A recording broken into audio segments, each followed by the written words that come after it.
ಆಕಾಶವಾಣಿ ಹಾಸನ. ಕೇಳಿ ದ್ವಿತೀಯ ಪಿಯುಸಿ ಪರೀಕ್ಷಾ ಸಿದ್ಧತೆ ನೇರ ಫೋನ್ ಇನ್ ಕಾರ್ಯಕ್ರಮ. ವಿಷಯ ಗಣಿತ. ಭಾಗವಹಿಸುವ ವಿಷಯ ತಜ್ಞರು ಹಾಸನದ ಎಪಿಜೆ ಪಿಯು ಕಾಲೇಜಿನ ಉಪನ್ಯಾಸಕರಾದ ಶಿವರಾಜ್ ಎಪಿ. ಪ್ರಸ್ತುತಪಡಿಸುತ್ತಾರೆ ಸುಜಾತಾ ಎಫ್ ತಳವಾರ್. ಸಂಪರ್ಕಕ್ಕೆ ದೂರವಾಣಿ ಸಂಖ್ಯೆಗಳು 081722245258 ಮತ್ತೊಂದು 081722246289. ಕಾರ್ಯಕ್ರಮದ ಪ್ರಾಯೋಜಕರು ಎಪಿಜೆಪಿಯು ಕಾಲೇಜು, ಕೇಂದ್ರೀಯ ವಿದ್ಯಾಲಯದ ಮುಂಭಾಗ, ಬಿಕಾಟಿಹಳ್ಳಿ, ಅರಸೀಕೆರೆ ರಸ್ತೆ, ಹಾಸನ. ಕೇಳಿ ದ್ವಿತೀಯ ಪಿಯುಸಿ ಪರೀಕ್ಷಾ ಸಿದ್ಧತೆ.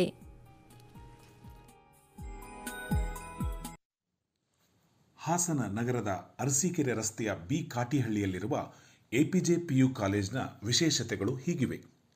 ಈ ಮಹಾವಿದ್ಯಾಲಯದಲ್ಲಿ ಪಿಯು ಬೋರ್ಡ್ ಪರೀಕ್ಷೆಗಾಗಿ, ಸ್ಪರ್ಧಾತ್ಮಕ ಪರೀಕ್ಷೆಗಳ ತರಬೇತಿಗಾಗಿ ಅಷ್ಟೇ ಅಲ್ಲದೆ ವ್ಯಕ್ತಿತ್ವ ವಿಕಸನ ಮತ್ತು ವೃತ್ತಿಪರ ಕೋರ್ಸ್ ಆಯ್ಕೆ ಮಾರ್ಗದರ್ಶನಕ್ಕಾಗಿ 3 ಪ್ರತ್ಯೇಕ ಅನುಭವಿ ಉಪನ್ಯಾಸಕರ ಹಾಗೂ ಮಾರ್ಗದರ್ಶಕರ ತಂಡವಿದೆ.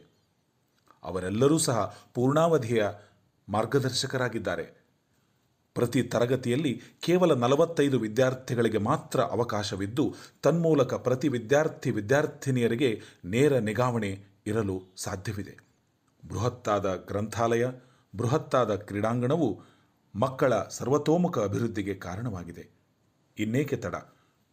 ಪಿಯು ಪ್ರಥಮ ವಿಜ್ಞಾನ ಕೋರ್ಸ್ಗಾಗಿ ಹಾಸನ ಜಿಲ್ಲೆಯ ಪ್ರತಿಯೊಬ್ಬ ಪೋಷಕರ ಮತ್ತು ವಿದ್ಯಾರ್ಥಿಗಳ ಮೊದಲ ಆಯ್ಕೆ APJ PU college, B Katihalli, Arsikere ರಸ್ತೆ, ಹಾಸನ.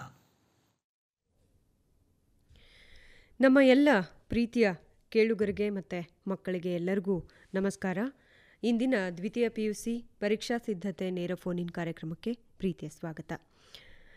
ಸ್ನೇಹಿತರೆ, ನಿಮ್ಮೆಲ್ಲರಿಗೂ ಈಗಾಗಲೇ ಗೊತ್ತಿದೆ, ಇವತ್ತಿನ ಕಾರ್ಯಕ್ರಮದಲ್ಲಿ ನಾವು ಚರ್ಚೆ ಮಾಡಲಿಕ್ಕಿರುವಂತಹ ವಿಷಯ ಗಣಿತ. ಈ ವಿಷಯಕ್ಕೆ ಸಂಬಂಧಪಟ್ಟ ಹಾಗೆ ನಿಮಗೆ ಮಾಹಿತಿಯನ್ನು ಮಾಡಿಕೊಡ್ಲಿಕ್ಕೆ ನಮ್ಮ ಸ್ಟುಡಿಯೋಗೆ ಬಂದಿದ್ದಾರೆ ಎಪಿಜೆ ಪಿಯು ಕಾಲೇಜ್ ಹಾಸನ. ಇಲ್ಲಿ ಉಪನ್ಯಾಸಕರಾಗಿರುವ ಶಿವರಾಜ್ ಎಪಿ ಅವರು. ಸರ್ ನಮಸ್ಕಾರ. ನಮಸ್ತೆ ಮೇಡಮ್. ಕಾರ್ಯಕ್ರಮಕ್ಕೆ ಪ್ರೀತಿಯ ಸ್ವಾಗತ ತಮಗೆ. Thank you. ನೇರ ಫೋನಿನ ಕಾರ್ಯಕ್ರಮ ಆಗಿರೋದ್ರಿಂದ ಅವರಿಗೆ ದೂರವಾಣಿ ಸಂಖ್ಯೆಗಳು ಕೂಡ ಈಗಾಗಲೇ ತಿಳಿದಿದೆ. ಆದರೂ ಮತ್ತೊಮ್ಮೆ ಹೇಳಿಬಿಟ್ಟು ನಮ್ಮ ಕಾರ್ಯಕ್ರಮಕ್ಕೆ ಚಾಲನೆ ಕೊಡೋಣ ನಾವು. ದೂರವಾಣಿ ಸಂಖ್ಯೆಗಳು 245258 246289. STD ಸಂಖ್ಯೆ 08172. ಈಗ ಕಾರ್ಯಕ್ರಮವನ್ನು ಶುರು ಮಾಡೋಣ. ಗಣಿತದ ಈ ವರ್ಷದ ಪಠ್ಯಕ್ರಮವನ್ನು ನೋಡಿಕೊಂಡು ಆಮೇಲೆ ಚಾಪ್ಟರ್ ವೈಸ್ ಹೇಗೆ ವೇಟೇಜ್ ಇದೆ ಮಾರ್ಕ್ಸ್ದು ಅಂತ ನೋಡೋಣ. ಸರಿ ಮೇಡಮ್. ಸೊ ಈ ವರ್ಷ ಸ್ವಲ್ಪ ರೆಡ್ಯೂಸ್ ಸಿಲೆಬಸ್ ಅಂತ ಮಾಡಿದ್ದಾರೆ. ಸೊ ನಮ್ಮ ಮ್ಯಾಥಮೆಟಿಕ್ಸಲ್ಲಿ ಕೆಲವು ಚಾಪ್ಟರ್ಗಳಲ್ಲಿ ಫುಲ್ ಚಾಪ್ಟರ್ ಯಾವುದು ಡಿಲೀಟ್ ಮಾಡಿಲ್ಲ. ಸೊ ಕೆಲವೊಂದು ಕಾನ್ಸೆಪ್ಟ್ಗಳನ್ನು ಡಿಲೀಟ್ ಮಾಡಿರುವಂಥದ್ದಲ್ಲಿ. ಸೊ ಈಗ ಮೊದಲಿಗೆ ರಿಲೇಷನ್ಸ್ ಆ್ಯಂಡ್ ಫಂಕ್ಷನ್ಸು ಅನ್ನೋ ಚಾಪ್ಟ್ರಲ್ಲಿ ಜಸ್ಟ್ ಅಲ್ಲಿ types of relations, types of functions, composition of functions, invertible ಫಂಕ್ಷನ್ಸಲ್ಲಿ ತುಂಬ ಕ್ವಶನ್ಸ್ಗಳಿತ್ತು, ಅದನ್ನು ಡಿಲೀಟ್ ಮಾಡಿದ್ದಾರೆ. ಯಾವ್ಯಾವುದು? ಇನ್ವರ್ಟಿಬಲ್ ಫಂಕ್ಷನ್ಸಲ್ಲಿ ಕ್ವಶನ್ಸ್ ತುಂಬ ಇತ್ತಲ್ಲ, ಆ್ಯಕ್ಚುಲಿ 5 ಮಾರ್ಕ್ ಕ್ವಶನ್ಸ್ ಜಾಸ್ತಿ ಕೇಳ್ತಾ ಇದ್ರು, ಅದನ್ನೆಲ್ಲ ಅವಾಯ್ಡ್ ಮಾಡಿದ್ದಾರೆ ಈ ಸರಿ. ಹಾಗೆ ಕಾಂಪೋಸಿಷನ್ ಆಫ್ ಫಂಕ್ಷನ್ಸ್ ಅನ್ನೋ ಟಾಪಿಕಲ್ಲೂ ಅಷ್ಟೇ ಜಸ್ಟ್ ಕಾನ್ಸೆಪ್ಟ್ ಮಾತ್ರ ಹೇಳಿ ಒಂದು ಎಕ್ಸಾಂಪಲ್ನ ಕೊಟ್ಟು ಮಿಕ್ಕಿದೆಲ್ಲ ಪ್ರಾಬ್ಲಮ್ಸ್ಗಳನ್ನು ತೆಗೆದಿರೋವಂಥದ್ದಲ್ಲಿ. ಹಾಗೆ ಬೈನರಿ ಆಪರೇಷನ್ ಅನ್ನೋ ಫುಲ್ ಟಾಪಿಕ್ನ ತೆಗೆದಿದ್ದಾರೆ. ಸೊ ಈ ಚಾಪ್ಟ್ರಲ್ಲಿ ಈಗ ಈ ಚಾಪ್ಟ್ರಲ್ಲಿ ಅಲಾಟೆಡ್ ಹವರ್ಸ್ ಅಂತೇಳಿ 9 ಅವರ್ಸ್ನ ಫಿಕ್ಸ್ ಮಾಡಿರೋವಂಥದ್ದಲ್ಲಿ ಇದು ಮೊದಲನೇ ಚಾಪ್ಟ್ರು. ಸೊ ಇನ್ನು ಎರಡನೇ ಚಾಪ್ಟರ್ಗೆ ಬಂದರೆ ಇನ್ವೆಸ್ಟಿಗ್ನೋಮೆಟ್ರಿ ಫಂಕ್ಷನ್ಸು. ಸೊ ಇಲ್ಲಿ ಜಸ್ಟ್ ಬೇಸಿಕ್ ಕಾನ್ಸೆಪ್ಟ್ಸು, ಸೊ ಕೆಲವು ಪ್ರಾಪರ್ಟೀಸು, ಅದ್ರ ಮೇಲೆ ಪ್ರಾಬ್ಲಮ್ಸ್ಗಳನ್ನು ಇನ್ಕ್ಲೂಡ್ ಮಾಡಿದ್ದಾರೆ. ಸೊ ಇಲ್ಲಿ ತುಂಬ ಪ್ರಾಪರ್ಟೀಸ್ಗಳಿತ್ತು, ಅದನ್ನೆಲ್ಲ ಪ್ರಾಪರ್ಟೀಸ್ ಆಫ್ ಇನ್ವೆಸ್ಟಿಗ್ನೋಮೆಟ್ರಿ ಫಂಕ್ಷನ್ಸ್ನ ಸೊ ಡಿಲೀಟ್ ಮಾಡಿದ್ದಾರೆ ಅನ್ನುವಂಥದ್ದಲ್ಲಿ. ಹಾಗೆ ಮ್ಯಾಟ್ರಿಸಸ್ ಅನ್ನೋ ಚಾಪ್ಟರ್ ನೆಕ್ಸ್ಟ್ ಚಾಪ್ಟ್ರಲ್ಲಿ. ಸೊ ಮ್ಯಾಟ್ರಿಕ್ಸು, ಅದರ definitions, types of matrices, operations of matrices, then transpose of matrix, symmetric and skew symmetric matrix, invertible matrices, ಇದಿಷ್ಟು ಇರುತ್ತೆ. ಇದ್ರಲ್ಲಿ ಒಂದೇ ಒಂದು ಕಾನ್ಸೆಪ್ಟ್ನ ತೆಗೆದಿರೋಂಥದ್ದಲ್ಲಿ ಎಲಿಮೆಂಟರಿ ಟ್ರಾನ್ಸ್ಫಾರ್ಮೇಷನ್ಸ್ ಅಂತ. ಸೊ ಅಲ್ಲಿ ರೋ ಆಪರೇಷನ್ ಮತ್ತು ಕಾಲಮ್ ಆಪರೇಷನ್ಸ್ ಅಂತ ಮಾಡ್ತಾ ಇದ್ವಿ. ಆ ಟಾಪಿಕ್ನ ಸೊ ರಿಮೂವ್ ಮಾಡಿದ್ದಾರೆ ಅನ್ನುವಂಥದ್ದಲ್ಲಿ. ಸೊ ಈ ಟಾಪಿಕ್ ಅಲಾಟೆಡ್ ಅವರ್ಸು 9 hours ಇದೆ ಟೀಚಿಂಗ್ ಅವರ್ಸು. ಹಾಗೆ ಡಿಟರ್ಮಿನೆಂಟ್ಸ್ ಅಂತ ಬಂದರೆ ಸೊ ಡಿಟರ್ಮಿನೆಂಟ್, ಹಾಗೆ ಏರಿಯಾ ಆಫ್ ಟ್ರಯಾಂಗಲ್ಲು. ಒಂದು ಕರೆ ಇದೆ, ನೋಡಿಬಿಟ್ಟು ಮತ್ತೆ ನಾವು ಮಾತಾಡೋಣ. Okay ma'am, okay. ಮೊದಲನೇ ಕರೆನೇ ಕಡಿತ ಆಗಿದೆ, ಮುಂದುವರಿಸಿ. ಓಕೆ. ಸೊ ಅಲ್ಲಿ area of triangle, so minors and cofactors, ಹಾಗೆ adjoint and inverse of a matrix, ಆಮೇಲೆ application of determinants and matrices, ಅಲ್ಲಿ ಮ್ಯಾಟ್ರಿಕ್ಸ್ ಮೆಥಡ್ ಅಂತ ಬರುತ್ತೆ. ಇದಿಷ್ಟು ಸಿಲೆಬಸ್ ಇರುತ್ತೆ. ಇಲ್ಲಿ ಮೇಯ್ನಾಗಿ ರಿಮೂವ್ ಆಗಿರೋವಂಥದ್ದು ಯಾವುದು ಅಂದರೆ ಪ್ರಾಪರ್ಟೀಸ್ ಆಫ್ ಡಿಟರ್ಮಿನೆಂಟ್ಸ್ ಅಂತ.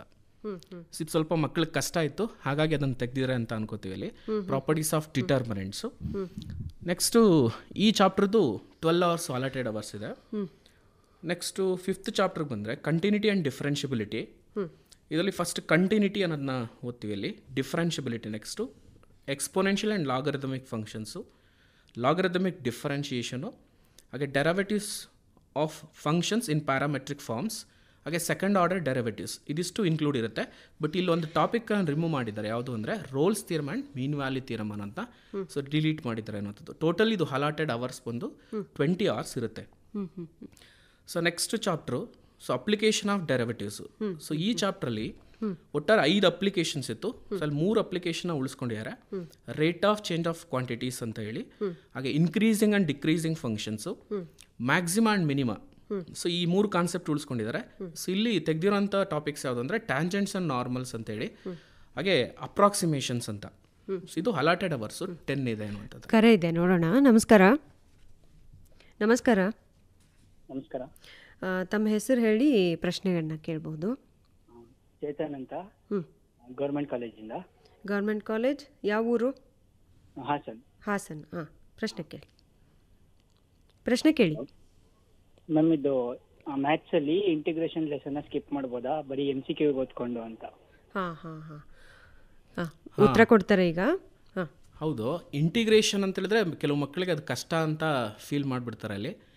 ಅದರಲ್ಲಿ ಈಗ MCQsಗೆ ಸೊ ಕಾನ್ಸಂಟ್ರೇಷನ್ ತೊಗೊಂಡು ಅಲ್ಲಿ NCERT ಟೆಕ್ಸ್ಟ್ ಬುಕ್ಕಲ್ಲೂ ಕೆಲವು MCQsನ ಕೊಟ್ಟಿರ್ತಾರೆ, ಅದನ್ನು ನೋಡಿಕೊಂಡು ಹಾಗೆ ಕೆಲವು MCQs ಕ್ವಶನ್ಸ್ಗಳನ್ನು ಅದ್ರ ಮೇಲೆ ವರ್ಕೌಟ್ ಮಾಡಿದ್ರೆ ಖಂಡಿತ ಅದನ್ನು ಸ್ಕಿಪ್ ಮಾಡಿದ್ರೂ ಕೂಡ ಸೊ ಮ್ಯಾಕ್ಸಿಮಮ್ ಮಾರ್ಕ್ಸ್ನ ತೆಗಿಬೋದು ಅನ್ನೋಂಥದ್ದಲ್ಲಿ. 6 marks ಕ್ವಶನ್ ಸ್ಕಿಪ್ ಮಾಡ್ಬೋದು. 6 marksಲ್ಲಿ ಏನಾಗುತ್ತೆ ಅಂದರೆ ನಿಮಗೆ LPP ಇರುತ್ತೆ. ಸೊ LPP ಜೊತೆಗೆ ನಿಮಗೆ ಇದು ಪ್ರಾಪರ್ಟೀಸ್ ಆಫ್ ಡೆಫಿನೆಟ್ ಇಂಟಿಗ್ರಲ್ಸ್ ಅಂತ ಕೇಳಿರ್ತಾರೆ. ನಿಮಗೆ LPP ಚೆನ್ನಾಗಿ ಬರುತ್ತೆ ಅನ್ನೋದಾದರೆ ಸೊ ಅದನ್ನೇ ಚಾಯ್ಸ್ ಮಾಡ್ಕೋಬೋದು ಅಲ್ಲಿ. ಸರಿ ಸರ್, ಥ್ಯಾಂಕ್ ಯು. ಓಕೆ, ಧನ್ಯವಾದಗಳು ಕರೆ ಮಾಡಿದ್ದಕ್ಕೆ. ಸರ್, ಈಗ ನಾವು ಪಠ್ಯಕ್ರಮದ ಬಗ್ಗೆ ಮಾತಾಡ್ತಾ ಇದ್ವಿ. ಹಾಂ ಮ್ಯಾಮ್, ಅದೇ ಈಗ ನೆಕ್ಸ್ಟ್ ಚಾಪ್ಟ್ರು ಇಂಟಿಗ್ರಲ್ಸು. ಸೊ ಇಂಟಿಗ್ರಲ್ಸಿಂದ integration as a inverse process of differentiation, ಹಾಗೆ method of integration, integrals of some particular functions, ಹಾಗೆ partial fraction, integration by parts, definite integrals, ಹಾಗೆ ಫಂಡಮೆಂಟಲ್ ಥಿಯರಮ್ ಆಫ್ ಕ್ಯಾಲ್ಕುಲಸ್ ಅಂತೇಳಿ, ಹಾಗೆ definite integral by substitution method, ಹಾಗೆ some properties. ಇದಿಷ್ಟು include ಇರುತ್ತೆ. ಇಲ್ಲಿ ಒಂದೇ ಒಂದು ಟಾಪಿಕ್ನ ಡಿಲೀಟ್ ಮಾಡಿದ್ದಾರೆ, ಯಾವುದು ಅಂದರೆ ಲಿಮಿಟ್ ಆಫ್ ಎ ಸಮ್ ಅಂತೇಳಿ. ಸೊ ಇದು ಟೋಟಲಿ 22 hours ಇದೆ ಅಲಾಟೆಡ್ ಅವರ್ಸು. ಇದೇ ಹೈಯೆಸ್ಟ್ ವೈಟೇಜ್ ಇರುವಂಥ ಟಾಪಿಕ್ ಇದು. ಹಾಗೆ ನೆಕ್ಸ್ಟ್ ಚಾಪ್ಟರ್ ಬಂದರೆ ಅಪ್ಲಿಕೇಶನ್ ಆಫ್ ಇಂಟಿಗ್ರಲ್ಸ್ ಅಂತೇಳಿ. ಇದರಲ್ಲಿ just area and simple curves ಬಗ್ಗೆ ಇಟ್ಟಿದ್ದಾರೆ ಅಷ್ಟೇ. ಅದು ಇಲ್ಲಿ ಕೆಲವು ಟಾಪಿಕ್ಸ್ನ ತೆಗೆದುಬಿಟ್ಟಿದ್ದಾರೆ ಅನ್ನೋದು. ಸೊ ಮ್ಯಾಕ್ಸಿಮಮ್ ರಿಮೂವ್ ಆಗಿದೆ ಇದರಲ್ಲಿ. ಏರಿಯಾ ಬಿಟ್ವೀನ್ 2 curves, ಹಾಗೆ area bounded by curve and A line. So ಈ ಕಾನ್ಸೆಪ್ಟ್ಗಳನ್ನ ತೆಗೆದಿದ್ದಾರೆ. ಸೊ ಇದು ಒಟ್ಟಾರೆ 5 hours ಡ್ಯೂರೇಷನ್ ಇರುತ್ತೆ ಇದು. Next differential equation. ಸೊ ಇಲ್ಲಿ ಬೇಸಿಕ್ ಕಾನ್ಸೆಪ್ಟ್ಸ್ ಇದೆ, general and particular solution of a differential equation. So ಹಾಗೆ methods of solving first order first degree differential equation. ನಮಸ್ಕಾರ. ನಮಸ್ತೆ. ನಮಸ್ತೆ. ತಮ್ಮ ಹೆಸರು ಹೇಳಿ, ಪ್ರಶ್ನೆ ಕೇಳಿ. ನನ್ನ ಹೆಸರು ಸುಮುಖ ಅಂತ.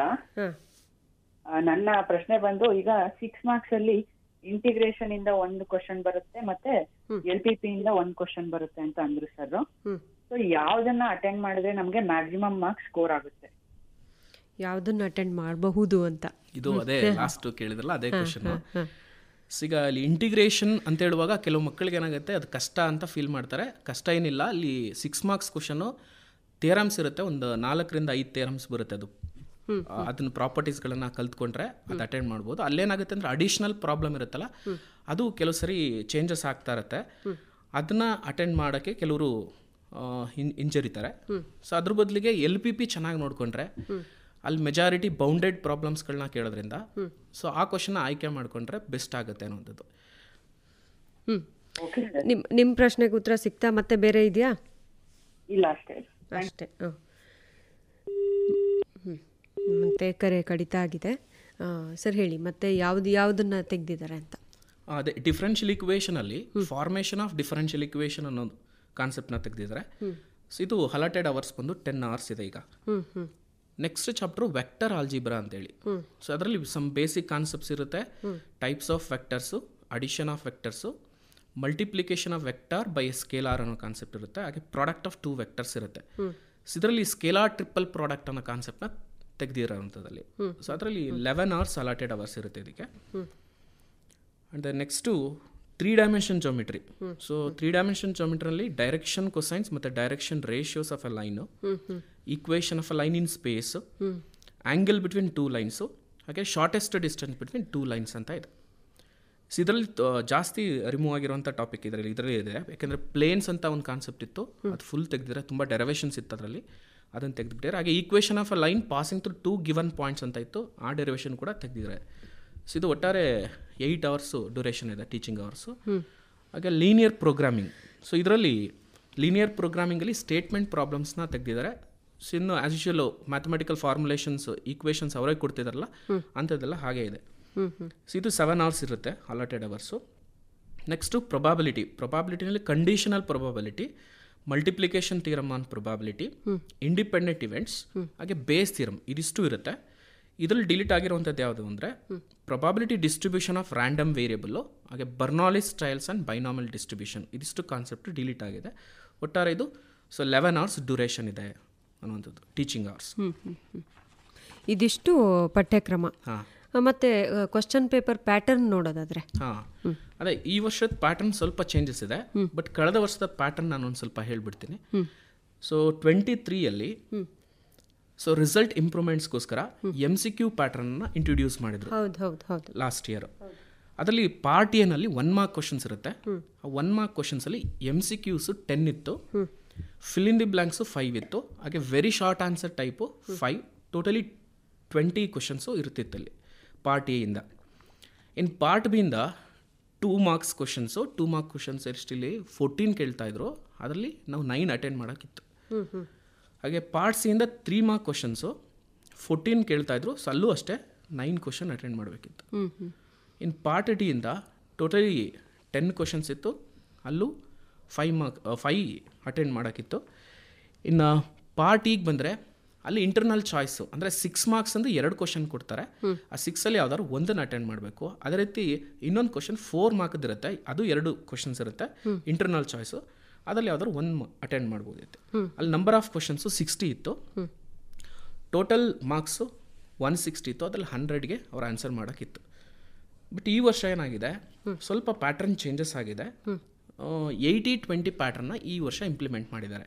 ಸೊ ಇದು ಯಾಕೆ ಅಂತ ಹೇಳಿದ್ರೆ, ಈಗ ಪ್ರಾಕ್ಟಿಕಲ್ ಸಬ್ಜೆಕ್ಟ್ಸ್ಗಳಿಗೆ 70-30 ಆ ರೀತಿ ಪ್ಯಾಟರ್ನು ಫಾಲೋ ಆಗ್ತಿದೆ ಸೊ ಕಳೆದ ವರ್ಷದಿಂದ. ಸೊ ಈ ವರ್ಷ ನಾನ್ ಪ್ರಾಕ್ಟಿಕಲ್ ಸಬ್ಜೆಕ್ಟ್ಸ್ಗಳಿಗೆ ಇದು ಎಲ್ಲ ಸಬ್ಜೆಕ್ಟ್ ಇನ್ಕ್ಲೂಡಿಂಗ್ ಲ್ಯಾಂಗ್ವೇಜಸ್ಗೂ ಇದು ಅಪ್ಲೈ ಆಗುತ್ತೆ. 80-20 ಪ್ಯಾಟರ್ನು. ಸೊ ಈಗ 80 marks ಥಿಯರಿ ಇರುತ್ತೆ. ಸೊ ಥಿಯರಿನಲ್ಲಿ 24 marksನ ಅವ್ನು ತಗೊಳ್ಳೇಬೇಕು ಪಾಸಿಂಗಿಗೆ. ಇನ್ನು 20 marks ಇದೆಯಲ್ಲ, ಸೊ ಅದು ಇಂಟರ್ನಲ್ ಅಸೆಸ್ಮೆಂಟ್ ಅಂತ ಕನ್ಸಿಡರೇಷನ್ ತಗೋತಾ ಇದ್ದೀವಿ. ಸೊ 80 marks ಥಿಯರಿ, ಅದರಲ್ಲಿ 24 ಕಂಪಲ್ಸರಿ ತೆಗಿಬೇಕು. ಬಟ್ ಇಲ್ಲಿ 20 marks ಇದು ಹೇಳ್ತಾ ಇದ್ದೀನಲ್ಲ ಇಂಟರ್ನಲ್ ಅಸೆಸ್ಮೆಂಟು, ಅದರಲ್ಲಿ ಯಾವುದೇ ರೀತಿ ಮಿನಿಮಮ್ ಮಾರ್ಕ್ಸ್ ಇರಬೇಕು ಅಂತೇನಿಲ್ಲ. ಬಟ್ ಅಲ್ಲಿ ಏನಾಗ್ತಿದೆ ಅಂದರೆ 20 marksನ 2 ಪಾರ್ಟಾಗಿ ಡಿವೈಡ್ ಮಾಡ್ತಾ ಇದ್ವಿ. ಒಂದು ಪಾರ್ಟಲ್ಲಿ ಏನಂದರೆ ಇಲ್ಲಿ ಟೆಸ್ಟ್ಗಳು ಕಂಡಕ್ಟ್ ಆಗ್ತಿದೆ. ಸೊ ಅಲ್ಲಿ 2 ಟೆಸ್ಟು, ಒಂದು ಮಿಡ್ ಟರ್ಮ್ ಆಗುತ್ತೆ. ಅಲ್ಲಿ ಗಳಿಸ್ತಕ್ಕಂಥ ಅಂಕಗಳನ್ನು ಸೊ 10 marksಗೆ ರೆಡ್ಯೂಸ್ ಮಾಡ್ತಾರೆ. ಅದ್ರಲ್ಲಿ ಯಾವುದಂದ್ರೆ ಎಲ್ಲನೂ 10 marks ರೆಡ್ಯೂಸ್ ಮಾಡ್ತಾರೆ. ಹೈಯೆಸ್ಟ್ ಇರೋದನ್ನ ಮಾತ್ರ ಕನ್ಸಿಡರ್ ಮಾಡ್ತಾರೆ. ಬೆಸ್ಟ್ ಆಫ್ ಟೂನ ಕನ್ಸಿಡರೇಷನ್ ತೊಗೊಂಡು ಇಂಡಿವಿಜುವಲ್ ಆಗಿ ಅದನ್ನು 10 marksಗೆ ರೆಡ್ಯೂಸ್ ಮಾಡಿ ಆನಂತರ ಅವೆರಡನ್ನ ಆವ್ರೇಜ್ ತೊಗೋತಾರೆ. 2 ಎಕ್ಸಾಮ್ ಮಾತ್ರ. ಸೊ ಇಲ್ಲಿ 1ನೇ ಕಿರು ಪರೀಕ್ಷೆ, 2ನೇ ಕಿರು ಪರೀಕ್ಷೆ ಮತ್ತು ಮಧ್ಯವಾರ್ಷಿಕ ಪರೀಕ್ಷೆ ಇದೀಗಾಗಲೇ ಮಕ್ಕಳಿಗೆ ತಿಳಿದಿದೆ ಅಲ್ವಾ? ಆಲ್ರೆಡಿ ನಡೀತಾ ಇದೆ. ಅಂದ್ರೆ ಈಗ ಸಡನ್ ಆಗಿರುವಂತಹ ಬದಲಾವಣೆ ಅಲ್ಲ, ಮಕ್ಕಳಿಗೆ ಇದ್ರ ಬಗ್ಗೆ ಚೆನ್ನಾಗಿ ಅರಿವಿದೆ. ಮಾತಾಡೋಣ ಸರ್ ಅದ್ರ ಬಗ್ಗೆ. ಒಂದು ಜಾಹೀರಾತನ್ನ ನೋಡೋಣ.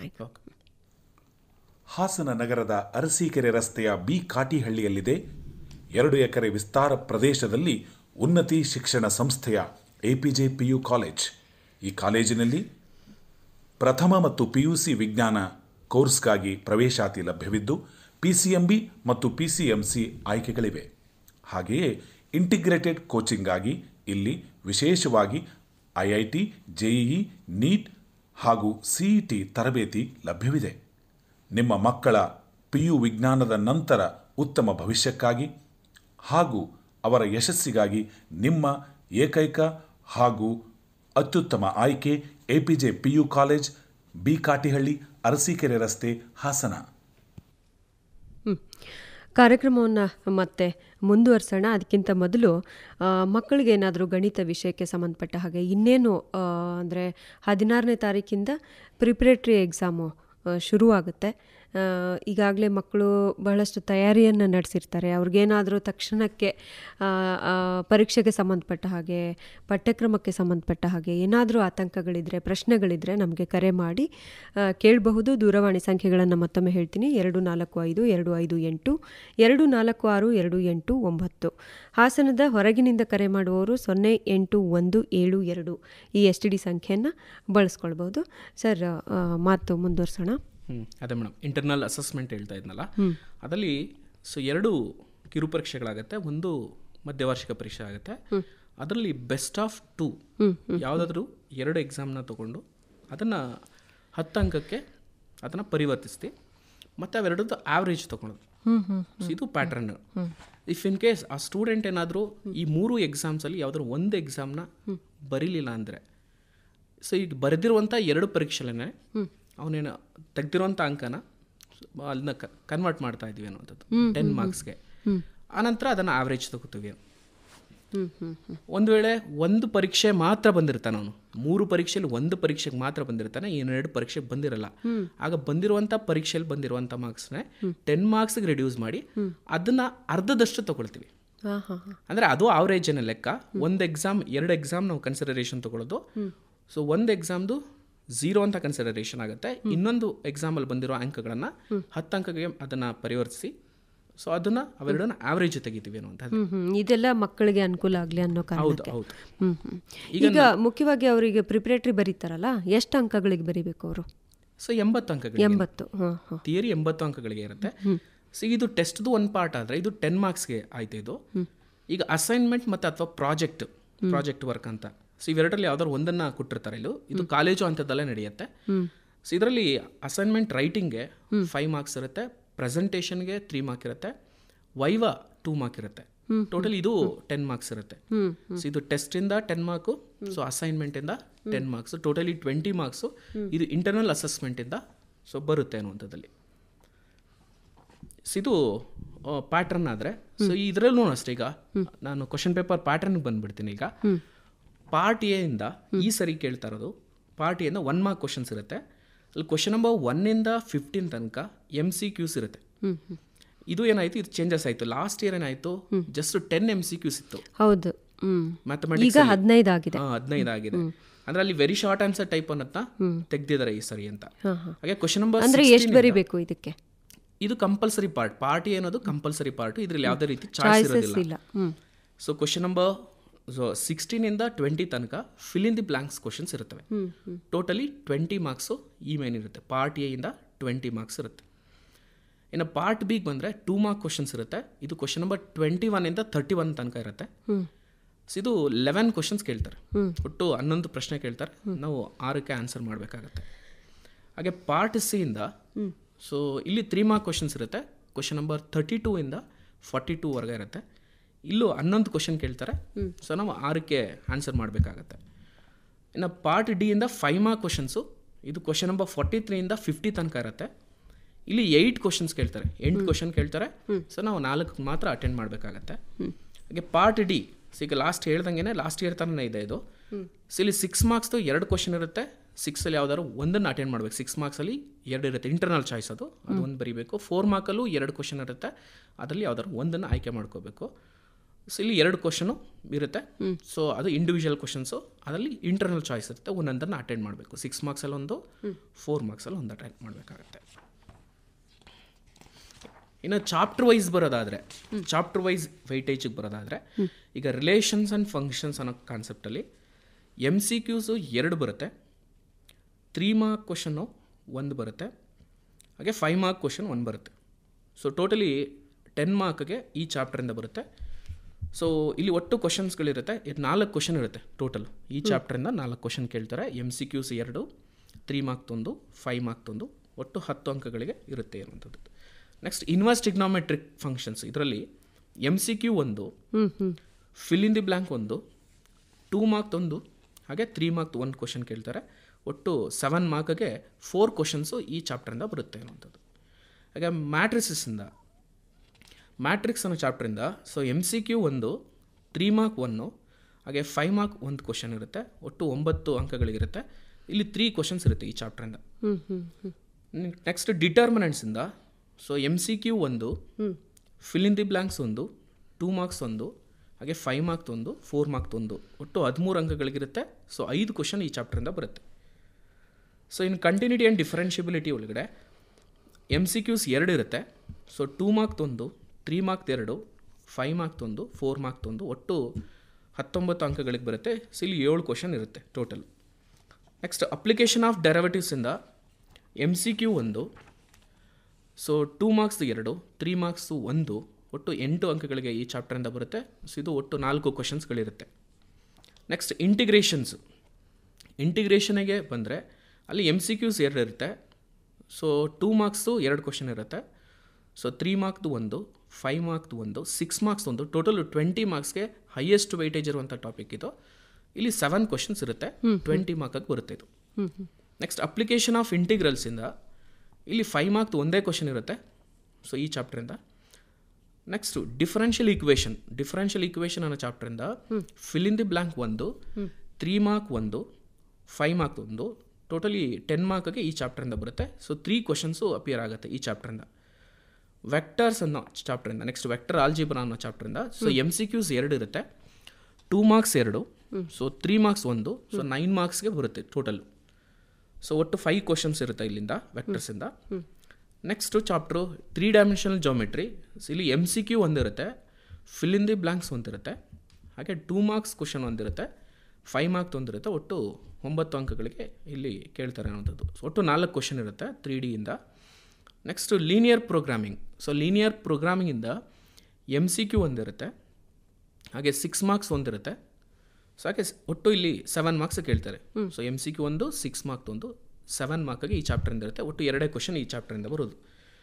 ನೆಕ್ಸ್ಟ್ ಲಾಸ್ಟ್ ಚಾಪ್ಟ್ರು ಪ್ರೊಬಾಬಿಲಿಟಿಯಿಂದ MCQ 1, fill in the blank 1, 2 marks 2 ಬರುತ್ತೆ. ಸೊ 3 ಮಾರ್ಕ್ಸ್ 1, ಹಾಗೆ 9 ಮಾರ್ಕ್ಸು ಬರುತ್ತೆ ಈ ಚಾಪ್ಟರಿಂದ. ಟೋಟಲ್ 9 ಮಾರ್ಕ್ಸ್ ಇರುತ್ತೆ. ಇಲ್ಲಿ ನಂಬರ್ ಆಫ್ ಕ್ವಶನ್ಸು 5 ಇರುತ್ತೆ ಟೋಟಲ್. ಸೊ ಇದಿಷ್ಟು ಚಾಪ್ಟರ್ ವೈಸ್ ವೈಟೇಜ್ ಅನ್ನೋದು. ಚಾಪ್ಟರ್ ವೈಸ್ ಆಯ್ತು. ಈಗ ಮಾರ್ಕ್ಸ್ ವೈಸ್ ಯೋಚನೆ ಮಾಡುವಾಗ ಈಗ ಎಲ್ಲ ಮಕ್ಳಿಗೂ ಔಟ್ ಆಫ್ ಔಟ್ ಬರಬೇಕು ಅನ್ನೋದು ಭಾಳ ಸಹಜ. ಆದರೆ ಕೆಲವ್ರಿಗೆ ಗಣಿತ ಕಷ್ಟ ಆಗುತ್ತೆ, ಉಳಿದಿದ್ದೆಲ್ಲ 100ಕ್ಕೆ 100 ತೆಗಿತಾರೆ, ಗಣಿತದಲ್ಲಿ ಸ್ವಲ್ಪ ಹಿಂದೆ ಆಗ್ತಾರೆ. ಆ ಥರ ಈಗ ಜಸ್ಟ್ ಪಾಸ್ ಆಗಬೇಕು ಅನ್ನುವಂಥ ವಿದ್ಯಾರ್ಥಿಗಳು ಏನು ಮಾಡಬೇಕು? ಇದು ಮೊದಲನೇದು. ಆ್ಯಾವ್ರೇಜ್ ಇರೋವಂಥವ್ರು ಅವ್ರೇನು ಮಾಡಬೇಕು? ಇನ್ನು 100ಕ್ಕೆ 100 ತೆಗಿಯುವಂಥವ್ರು ಅವ್ರೇನು ಮಾಡಬೇಕು? ಅಂದರೆ ಸರ್ ಈಗ ಪ್ರಿಪ್ರೇಟ್ರಿ ಇನ್ನೇನು ಆರಂಭ ಆಗುತ್ತೆ, ಇದಾದಮೇಲೆ 1 ತಿಂಗಳು ಟೈಮ್ ಸಿಗುತ್ತೆ, ಆಮೇಲೆ ಮತ್ತೆ ಮಾರ್ಚಲ್ಲಿ ಮೊದಲನೇ ವಾರದಲ್ಲೇ ಫೈನಲ್ ಎಕ್ಸಾಮ್ಸ್ ಎಲ್ಲ ಶುರುವಾಗುತ್ತೆ. ಆ ಕಾರಣಕ್ಕೆ ಈಗಿಂದ ಶುರು ಮಾಡಿದ್ರು ಪಾಸ್ ಆಗಬೇಕು ಅನ್ನೋಂಥವ್ರಿಗೆ ಏನು ಹೇಳ್ತೀರಾ? ಹಾಂ, ಈಗ ಪಾಸಿಂಗ್ ಅಂತೂ ಮೋಸ ಇರಲ್ಲ ಮ್ಯಾಮ್, ಇಲ್ಲಿ ಪೇಪರ್ ಹಾಗೇನೆ ಇರುತ್ತೆ. ಈಗ ಪಾಸಿಂಗ್ ಅಂತ ಇರೋರು ಈಗ ಅವರು ಯಾವ ಪಾರ್ಟನ್ನ ಸೆಲೆಕ್ಟ್ ಮಾಡ್ಕೋಬೇಕಂದ್ರೆ ಪಾರ್ಟ್ ಡಿ ಮತ್ತು ಪಾರ್ಟ್ ಇ. ಸೊ ಮೇಜರ್ ಆಗಿ ಇವೆರಡನ್ನ ಕಾನ್ಸಂಟ್ರೇಟ್ ಮಾಡಿದ್ರೆ ಆಗತ್ತೆ ಅಲ್ಲಿ, ಪಾರ್ಟ್ ಡಿ ಮತ್ತು ಪಾರ್ಟ್ ಇ. ಸೊ ಈಗ ಪಾರ್ಟ್ ಡಿಯಿಂದ ಅವ್ರು ಆಲ್ರೆಡಿ ಈಗ ರೆಗ್ಯುಲರ್ ಕ್ವಶನ್ಸ್ ಇದಾವಲ್ಲಿ ಅವನ್ನ ಚೆನ್ನಾಗಿ ಪ್ರಾಕ್ಟೀಸ್ ಮಾಡಿರ್ತಾರೆ. ಸೊ ಒಂದ್ಸರಿ ನಾನು ಅದು ಗ್ಲಾನ್ಸ್ ಮಾಡ್ತೀನಿ ಏನು ಅಂತದ್ದು ಅಲ್ಲಿಗೆ ರಿಲೇಷನ್ಸ್ ಆ್ಯಂಡ್ ಫಂಕ್ಷನ್ಸು. ಸೊ ಈ ಚಾಪ್ಟರಿಂದ ಸೊ ಕೆಲವು ಕ್ವಶನ್ಸ್ಗಳಿದ್ದಾವೆ, ಲಿಮಿಟೆಡ್ ಕ್ವಶನ್ಸು, ಈಗ ಅದು ಇನ್ವರ್ಟಿಬಲ್ ಫಂಕ್ಷನ್ಸ್ ಅಂತ ಇದೆ, ಅದು f of x equal to 4x+3 ಅನ್ನೋ ಒಂದು ಕ್ವಶನ್ ಬರುತ್ತೆ. ಸೊ ಅದು ಮೋಸ್ಟ್ ಎಕ್ಸ್ಪೆಕ್ಟೆಡ್ ಕ್ವಶನು. ಅದ್ರ ಜೊತೆಗೆ 1 ಮತ್ತು ಆನ್ ಟು ವೆರಿಫಿಕೇಷನು ಅಥವಾ ಬೈಜೆಕ್ಟಿವ್ ಆಗುತ್ತಾ ಇಲ್ವಾ ಅಂತ ಚೆಕ್ ಮಾಡೋಕ್ಕಿರುತ್ತೆ.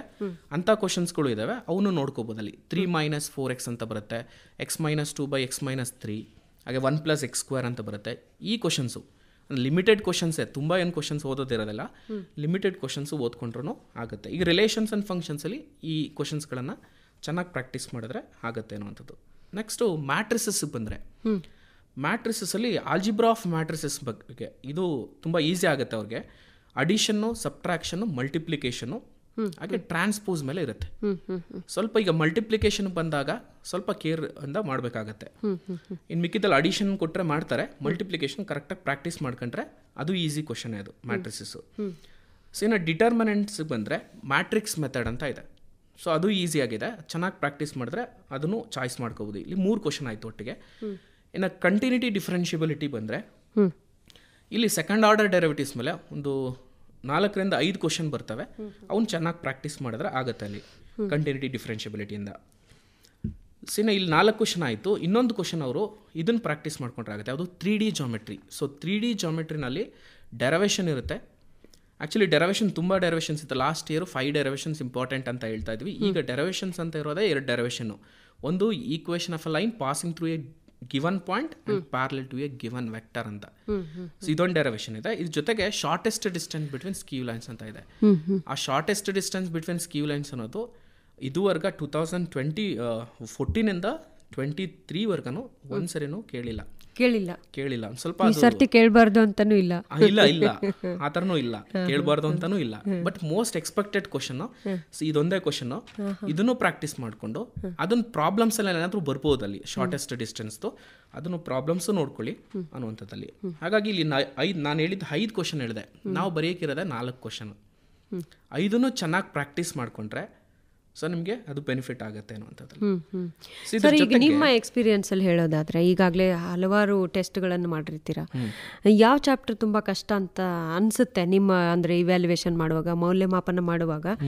ಒಂದು ತೀರಾ ಸಣ್ಣ ಕನ್ಫ್ಯೂಷನ್ ಮಾಡಿಕೊಂಡು ಮಾರ್ಕ್ಸ್ ಕಳ್ಕೊತಾರೆ. ಮೆಜಾರಿಟಿ ಇಂಟಿಗ್ರೇಷನ್ಸ್ ಅಂತ ಬಂದಾಗ, ಆಮೇಲೆ ಅಪ್ಲಿಕೇಶನ್ ಆಫ್ ಇಂಟಿಗ್ರಲ್ಸ್, ಈ ಥರ ಚಾಪ್ಟರ್ಗಳು ಬಂದಾಗ ಸ್ವಲ್ಪ ಕನ್ಫ್ಯೂಷನ್ ಆಗ್ತದೆ. ಒಂದು ಕರೆ ನೋಡೋಣ. ನಮಸ್ಕಾರ. ನಮಸ್ತೆ, ಪ್ರಶ್ನೆ ಕೇಳಿ. ಸ್ವಲ್ಪ ಜೋರಾಗಿ ಮಾತಾಡೋಕ್ಕಾಗುತ್ತಾ? ಆಯ್ತಮ್ಮ, ಪ್ರಶ್ನೆ ಕೇಳು. ಮನೆಯಲ್ಲಿ ಅಕ್ಕ ಒಬ್ರು ಇದ್ದಾರೆ, ಫೇಲ್ ಆಗಿತ್ತು ಅವ್ರದ್ದು. ಓಕೆ. ಇವಾಗ ನಮಗೆ 80 ಮಾರ್ಕ್ಸಿಗೆ ಕ್ವಶನ್ ಪೇಪರ್ ಇರುತ್ತಲ್ಲ, ಅದೇ ಥರ ಇರುತ್ತಾ ಇಲ್ಲ ಅವ್ರಿಗೆ 100 ಮಾರ್ಕ್ಸ್ ಕೊಡ್ತೀರಾ? ಹಾಂ, ಈಗಾಗಲೇ ಫೇಲ್ ಆಗಿದ್ರಂತೆ, ಅವ್ರಿಗೆ ಈಗ 80 ಮಾರ್ಕ್ಸಿಗೆ ಕೊಡ್ತಾರಾ 100 ಮಾರ್ಕ್ಸಿಗೆ ಕೊಡ್ತಾರಾ ಅಂತ? ಯಾವ ಇಯರಲ್ಲಿ ಅವ್ರು ಬರ್ತಿದ್ದು? ಲಾಸ್ಟ್ ಇಯರಲ್ಲಿ ಇದ್ದ ಪ್ಯಾಟರ್ನೇ ಇರುತ್ತೆ ಅವರಿಗೆ. ಅಂದರೆ ಎಷ್ಟು ಮಾರ್ಕ್ಸಿಗಿರುತ್ತೆ sir? Last year question paper 100 ಮಾರ್ಕ್ಸ್ಗಿತ್ತು. ಇವಾಗ 80-20 ಪ್ಯಾಟರ್ನ್ ಇದೆ. ಇವಾಗ ಅವ್ರಿಗೆ ಇಂಟರ್ನಲ್ ಅಸೆಸ್ಮೆಂಟ್ ಏನು ಇರಲಿಲ್ವಲ್ಲ, ಈಗ ಇಂಟರ್ನಲ್ ಅಸೆಸ್ಮೆಂಟು ಇನ್ಕ್ಲೂಡ್ ಆಗಿರೋದ್ರಿಂದ ಸೊ ಬಹುಶಃ ಅವರಿಗೆ 100 ಮಾರ್ಕ್ಸ್ಗೆ ತೊಗೋಬೇಕಾಗತ್ತೆ. ಈ ಇಂಟರ್ನಲ್ ಅಸೆಸ್ಮೆಂಟ್ ಹೆಂಗೆ ಅಸೈನ್ ಮಾಡೋಕ್ಕಾಗತ್ತೆ ಅವರಿಗೆ, ಅದಕ್ಕೋಸ್ಕರ. ಕ್ವಶನ್ ಪೇಪರ್ ಯಾವ ಥರ ಇರುತ್ತೆ ಅಂತ ಅಂದರೆ, ಈ ವರ್ಷದ ಕ್ವಶನ್ ಪೇಪರ್ ಪ್ಯಾಟರ್ನ್ ಇದೆಯಲ್ಲ, ಈ ಥರ ಇರುತ್ತಾ ಅಥವಾ ಕಳೆದ ವರ್ಷ ಅಟೆಂಡ್ ಮಾಡಿದ್ರಲ್ಲ ಅವರು ಇರುತ್ತಲ್ಲ ಆ ರೀತಿಯೇ ಇರುತ್ತೆ. ಅವರು ಅದನ್ನು ಓದಿರೋದ್ರಿಂದ ಆ ಕ್ವಶನ್ ಪೇಪರೇ ಅವ್ರಿಗಿರುತ್ತೆ. ಹೌದೌದು. ಯಾವ ಥರ ಕ್ವಶನ್ಸ್ ಬರ್ಬೋದು ಅಂದ್ರಪ್ಪ? ಅದನ್ನೇ ಹೇಳ್ತಾ ಇದ್ದೀನಲ್ಲಪ್ಪ. ಈಗ ನಿಮಗೆ ಪಾರ್ಟ್ ಡಿ ಮತ್ತು ಪಾರ್ಟ್ ಇ ಇದ್ರ ಮೇಲೆ ಕ್ವಶನ್ಸ್ಗಳನ್ನು ಕಾನ್ಸಂಟ್ರೇಟ್ ಮಾಡಿದ್ರೆ ಸೊ ಅದು ಪಾಸ್ ಆಗ್ಬೋದು ನೀವು. ಯಾರಿಗೆ ಹೇಳಿ? ಫೇಲ್ ಆದವ್ರಿಗೆ ಅಸೈನ್ಮೆಂಟ್ ಇರುತ್ತಾ ಅಂತ. ಈಗ ಲಾಸ್ಟ್ ಇಯರ್ ಅವ್ರಿಗೆ ಅಸೈನ್ಮೆಂಟ್ಸ್ ಯಾವುದೇ ರೀತಿ ಅಸೈನ್ಮೆಂಟ್ಸ್ ಇರಲಿಲ್ಲ, ಇದು ಈ ವರ್ಷ ಇಂಪ್ಲಿಮೆಂಟ್ ಆಗಿರೋದು. ಈಗ ಬರೀ ಎಕ್ಸಾಮ್ ತಗೊಂಡಿದ್ದಾರಲ್ವ ಅವರು, ಅಲ್ವಮ್ಮ? ಈಗ ಬರೀ ಎಕ್ಸಾಮ್ ತಗೊಂಡಿದ್ದಾರಲ್ವಾ, ಪರೀಕ್ಷೆ ಮಾತ್ರ ಬರೀಬೇಕಲ್ವಾ ಅವರು? ನೀವು ಅವ್ರಿಗೆ ಯಾವ ಕಾಲೇಜ್ ಇದೆ ಕಾಲೇಜಲ್ಲಿ ಒಂದು ಸರ್ತಿ ಕೇಳ್ಕೊಳ್ಳಿ, ಆಗುತ್ತಾ? ಪ್ರಶ್ನೆ ಏನಾದ್ರು ಇದೆಯಾ ಅದನ್ನು ಬಿಟ್ಟು? Thank you. ಓಕೆ. ಇದು ನಾನು 5 ಮಾರ್ಕ್ಸ್ದು ಈಗ ಹೇಳಿದ್ದು ಒಟ್ಟು 5 ಕ್ವಶನ್ನ ಚೆನ್ನಾಗಿ ಪ್ರಾಕ್ಟೀಸ್ ಮಾಡ್ಕೊಂಡ್ರೆ ಅವರು. ಮತ್ತೊಂದು ಕರೆ ಇದೆ ಸರ್, ನೋಡೋಣ. ಓಕೆ, ನಮಸ್ಕಾರ. ಒಂದು ಜಾಹೀರಾತನ್ನು ಕೇಳಿಬಿಟ್ಟು ಮತ್ತೆ ಮುಂದುವರ್ಸೋಣ. ಹಾಸನ ನಗರದ ಅರಸೀಕೆರೆ ರಸ್ತೆಯ ಬಿ ಕಾಟಿಹಳ್ಳಿಯಲ್ಲಿರುವ ಎಪಿಜೆ ಪಿಯು ಕಾಲೇಜ್ನ ವಿಶೇಷತೆಗಳು ಹೀಗಿವೆ. ಈ ಮಹಾವಿದ್ಯಾಲಯದಲ್ಲಿ ಪಿಯು ಬೋರ್ಡ್ ಪರೀಕ್ಷೆಗಾಗಿ, ಸ್ಪರ್ಧಾತ್ಮಕ ಪರೀಕ್ಷೆಗಳ ತರಬೇತಿಗಾಗಿ ಅಷ್ಟೇ ಅಲ್ಲದೆ ವ್ಯಕ್ತಿತ್ವ ವಿಕಸನ ಮತ್ತು ವೃತ್ತಿಪರ ಕೋರ್ಸ್ ಆಯ್ಕೆ ಮಾರ್ಗದರ್ಶನಕ್ಕಾಗಿ 3 ಪ್ರತ್ಯೇಕ ಅನುಭವಿ ಉಪನ್ಯಾಸಕರ ಹಾಗೂ ಮಾರ್ಗದರ್ಶಕರ ತಂಡವಿದೆ. ಅವರೆಲ್ಲರೂ ಸಹ ಪೂರ್ಣಾವಧಿಯ ಮಾರ್ಗದರ್ಶಕರಾಗಿದ್ದಾರೆ. ಪ್ರತಿ ತರಗತಿಯಲ್ಲಿ ಕೇವಲ 45 ವಿದ್ಯಾರ್ಥಿಗಳಿಗೆ ಮಾತ್ರ ಅವಕಾಶವಿದ್ದು, ತನ್ಮೂಲಕ ಪ್ರತಿ ವಿದ್ಯಾರ್ಥಿನಿಯರಿಗೆ ನೇರ ನಿಗಾವಣೆ ಇರಲು ಸಾಧ್ಯವಿದೆ. ಬೃಹತ್ತಾದ ಗ್ರಂಥಾಲಯ, ಬೃಹತ್ತಾದ ಕ್ರೀಡಾಂಗಣವು ಮಕ್ಕಳ ಸರ್ವತೋಮುಖ ಅಭಿವೃದ್ಧಿಗೆ ಕಾರಣವಾಗಿದೆ. ಇನ್ನೇಕೆ ತಡ?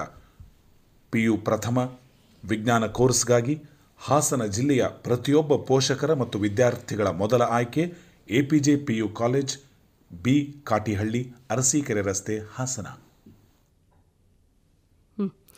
ಸರ್, ಸಾಮಾನ್ಯವಾಗಿ ಯಾವ ರೀತಿಯ ಸಣ್ಣ ಸಣ್ಣ ಮಿಸ್ಟೇಕ್ಸ್ ಮಾಡಿಬಿಟ್ಟು ಅಂಕಗಳನ್ನು ಕಡಿಮೆ ಮಾಡ್ಕೊಳ್ತಾರೆ ಅಂತ ಪ್ರಶ್ನೆ ಕೇಳಿದ್ದೆ.